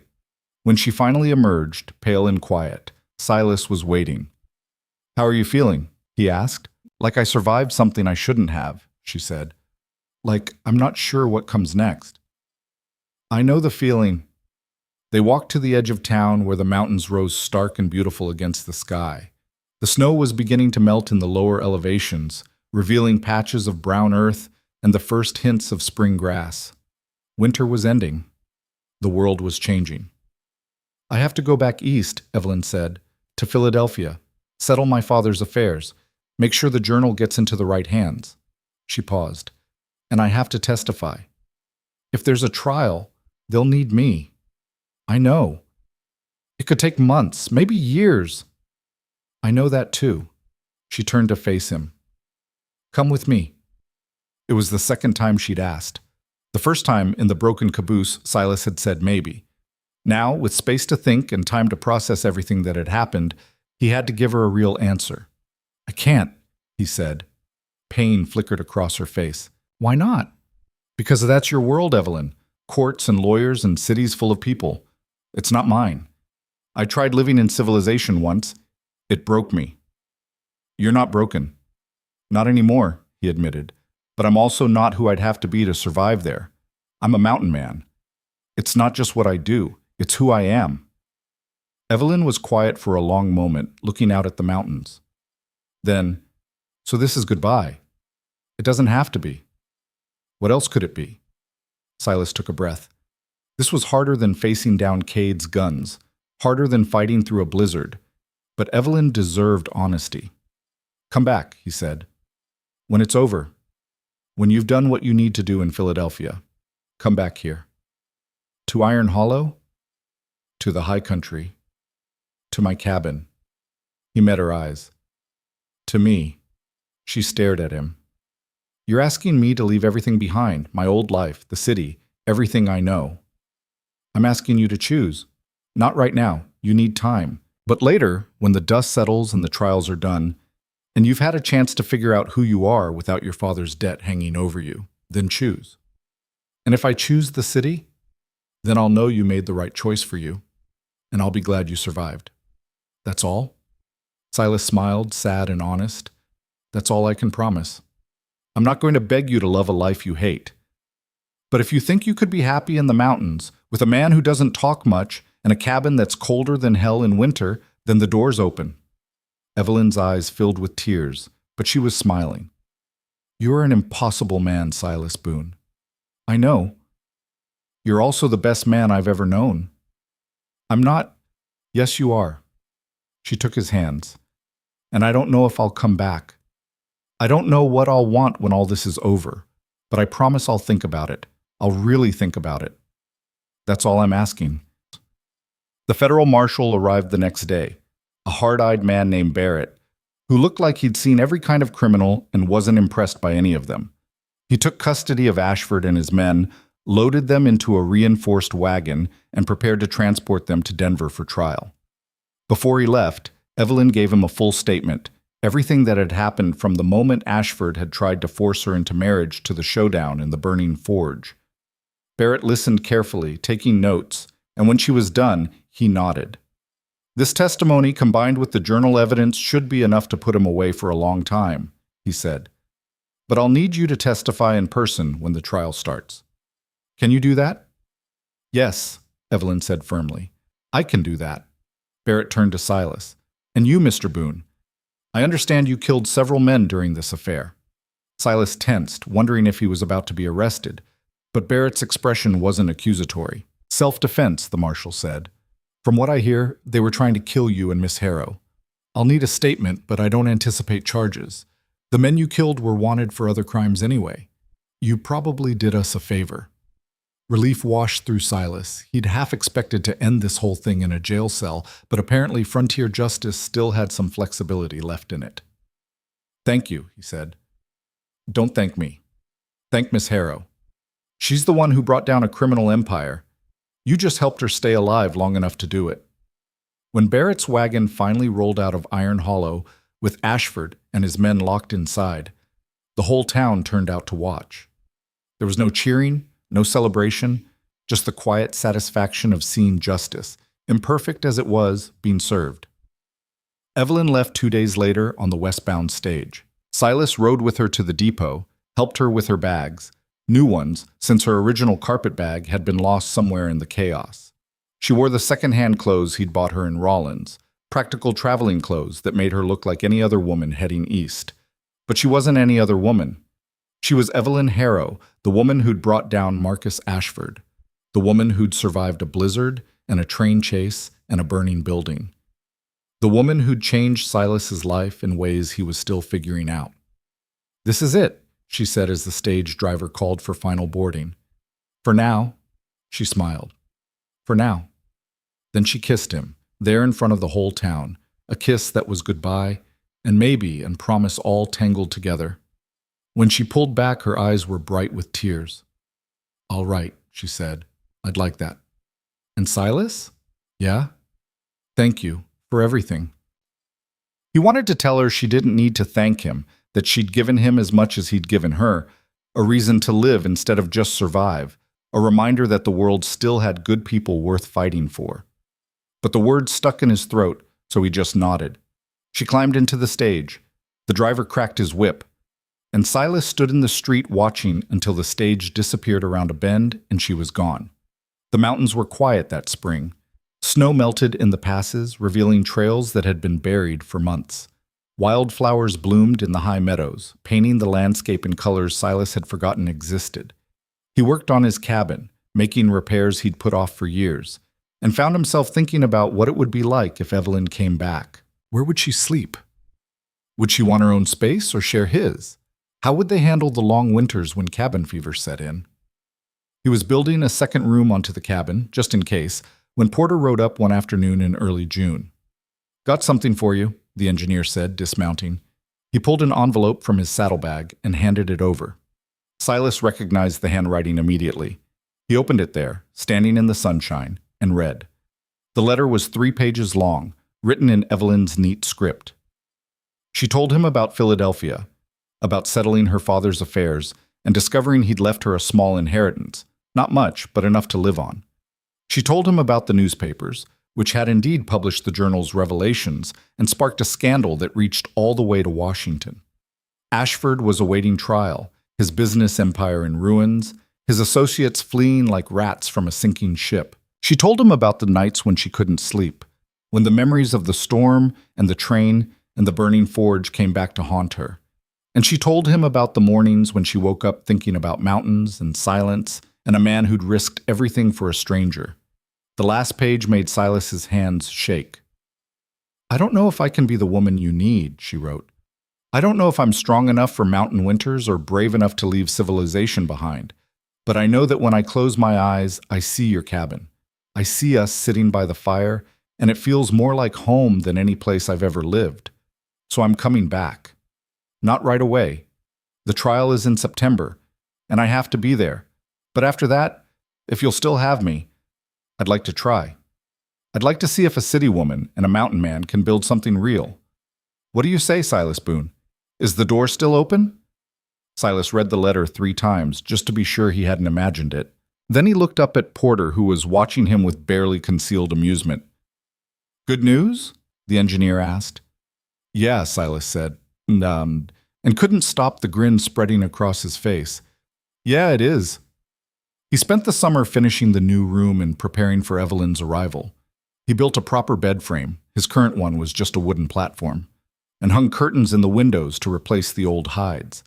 He stocked up on supplies, traded for fabric and thread, and the kinds of things a woman might want.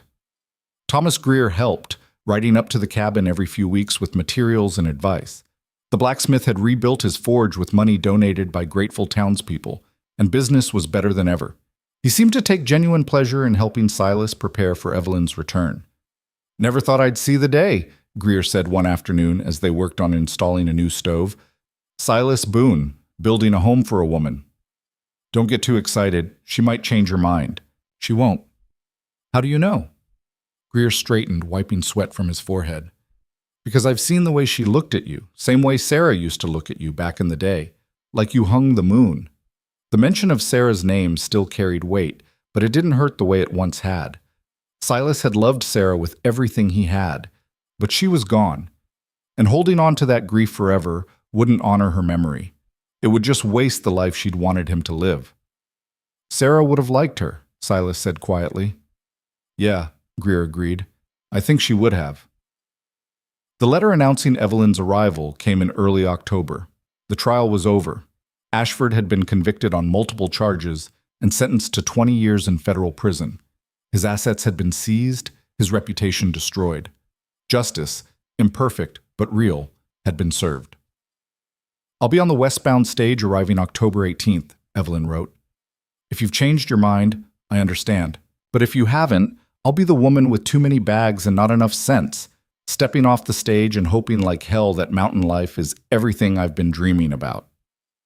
October 18th dawned clear and cold, with frost on the ground and the smell of snow in the air. Silas rode down to Iron Hollow before dawn, his heart hammering in a way that had nothing to do with the cold. What if she didn't come? What if she took one look at the mountains and realized she'd made a terrible mistake?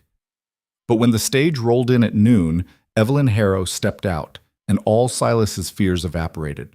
She looked different, stronger somehow, with a confidence that hadn't been there before. She wore practical clothes, warm and sturdy, and her hair was pulled back in a simple braid. When she saw him, her face lit up with a smile that could have melted the frost. "Hello, Silas," she said. "Hello, Evelyn." They stood there for a moment, just looking at each other. Then she laughed, ran to him, and he caught her up in his arms, holding her tight. "I can't believe you came back," he said into her hair. "I can't believe you doubted I would." "Are you sure about this? Mountain winters are hard. The cabin's isolated. You'll be giving up." She pulled back and put her finger over his lips. "I'm giving up nothing I want to keep, and I'm gaining everything that matters. So yes, Silas Boone. I'm sure." They rode up to the cabin together that afternoon, Evelyn's bags tied to Flint's saddle. As they climbed into the high country, she kept turning back to look at the view, The mountains rolling away to the horizon, the valleys painted in autumn gold, the sky so blue it hurt to look at. "It's beautiful," she breathed. "Wait until you've been through a winter. You might change your mind." "I won't." And looking at her, at the fierce joy on her face, the way she sat the horse like she belonged there, Silas believed her. That night, they sat by the fire in the cabin, wrapped in blankets, drinking coffee and talking about everything and nothing. About Evelyn's testimony at the trial, and how good it had felt to watch Ashford's face when the guilty verdict was read. About Silas's summer building the new room, and how he'd nearly put the window in backwards. About their plans for the winter and what they'd do when spring came. "I want to help people," Evelyn said. "Women in situations like mine. Women trapped by debt or bad marriages or men who think they own them. We could use this cabin as a way station, a place where they can rest and figure out their next move." "That's dangerous," Silas said. "Men like Ashford don't like it when their property runs away." "I know, but that's why they need people like us, people who aren't afraid to fight back." Silas considered this. It would mean giving up his solitude, opening his home to strangers, risking the peaceful life he'd built. But looking at Evelyn's face, seeing the passion there, he realized something. Peace wasn't the same as happiness. And maybe, just maybe, fighting for something bigger than himself was exactly what he'd been missing all these years. "All right," he said. "We'll do it." Evelyn's smile could have lit the whole cabin. "Really?" "Really, but we do it smart. We set up escape routes, hide supplies, make sure we're never trapped. And we don't take on fights we can't win." Agreed. They sealed the deal with a kiss that turned into more. And that night, for the first time in 15 years, Silas Boone didn't sleep alone. The years that followed weren't easy. Mountain life was exactly as hard as Silas had warned, and there were days when Evelyn wondered if she'd made a terrible mistake. But there were more days, far more, when she woke up beside Silas, looked out at the mountains turning gold in the sunrise, and felt a bone-deep satisfaction that she'd finally found where she belonged. They did help people, just as Evelyn had wanted. Word spread quietly through the network of desperate women that there was a cabin in the high country where you could hide, where a fierce woman and a silent mountain man would protect you while you figured out your next move. They didn't save everyone. Some women couldn't make the journey. Others were found before they could run. But the ones who did make it to the cabin found safety, and sometimes, with Silas and Evelyn's help, they found justice too.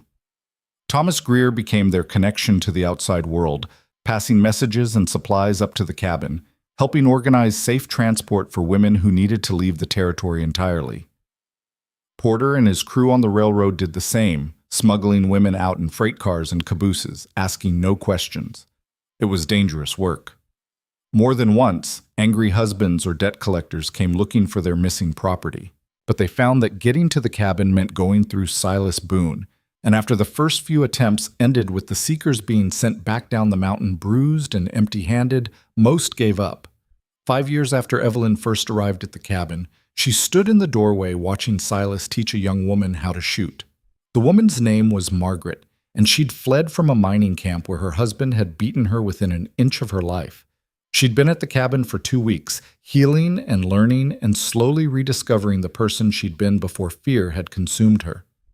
"Keep your arms steady," Silas was saying, his voice patient. "Breathe out slow, then squeeze." The rifle cracked. The tin can on the fence post jumped and fell.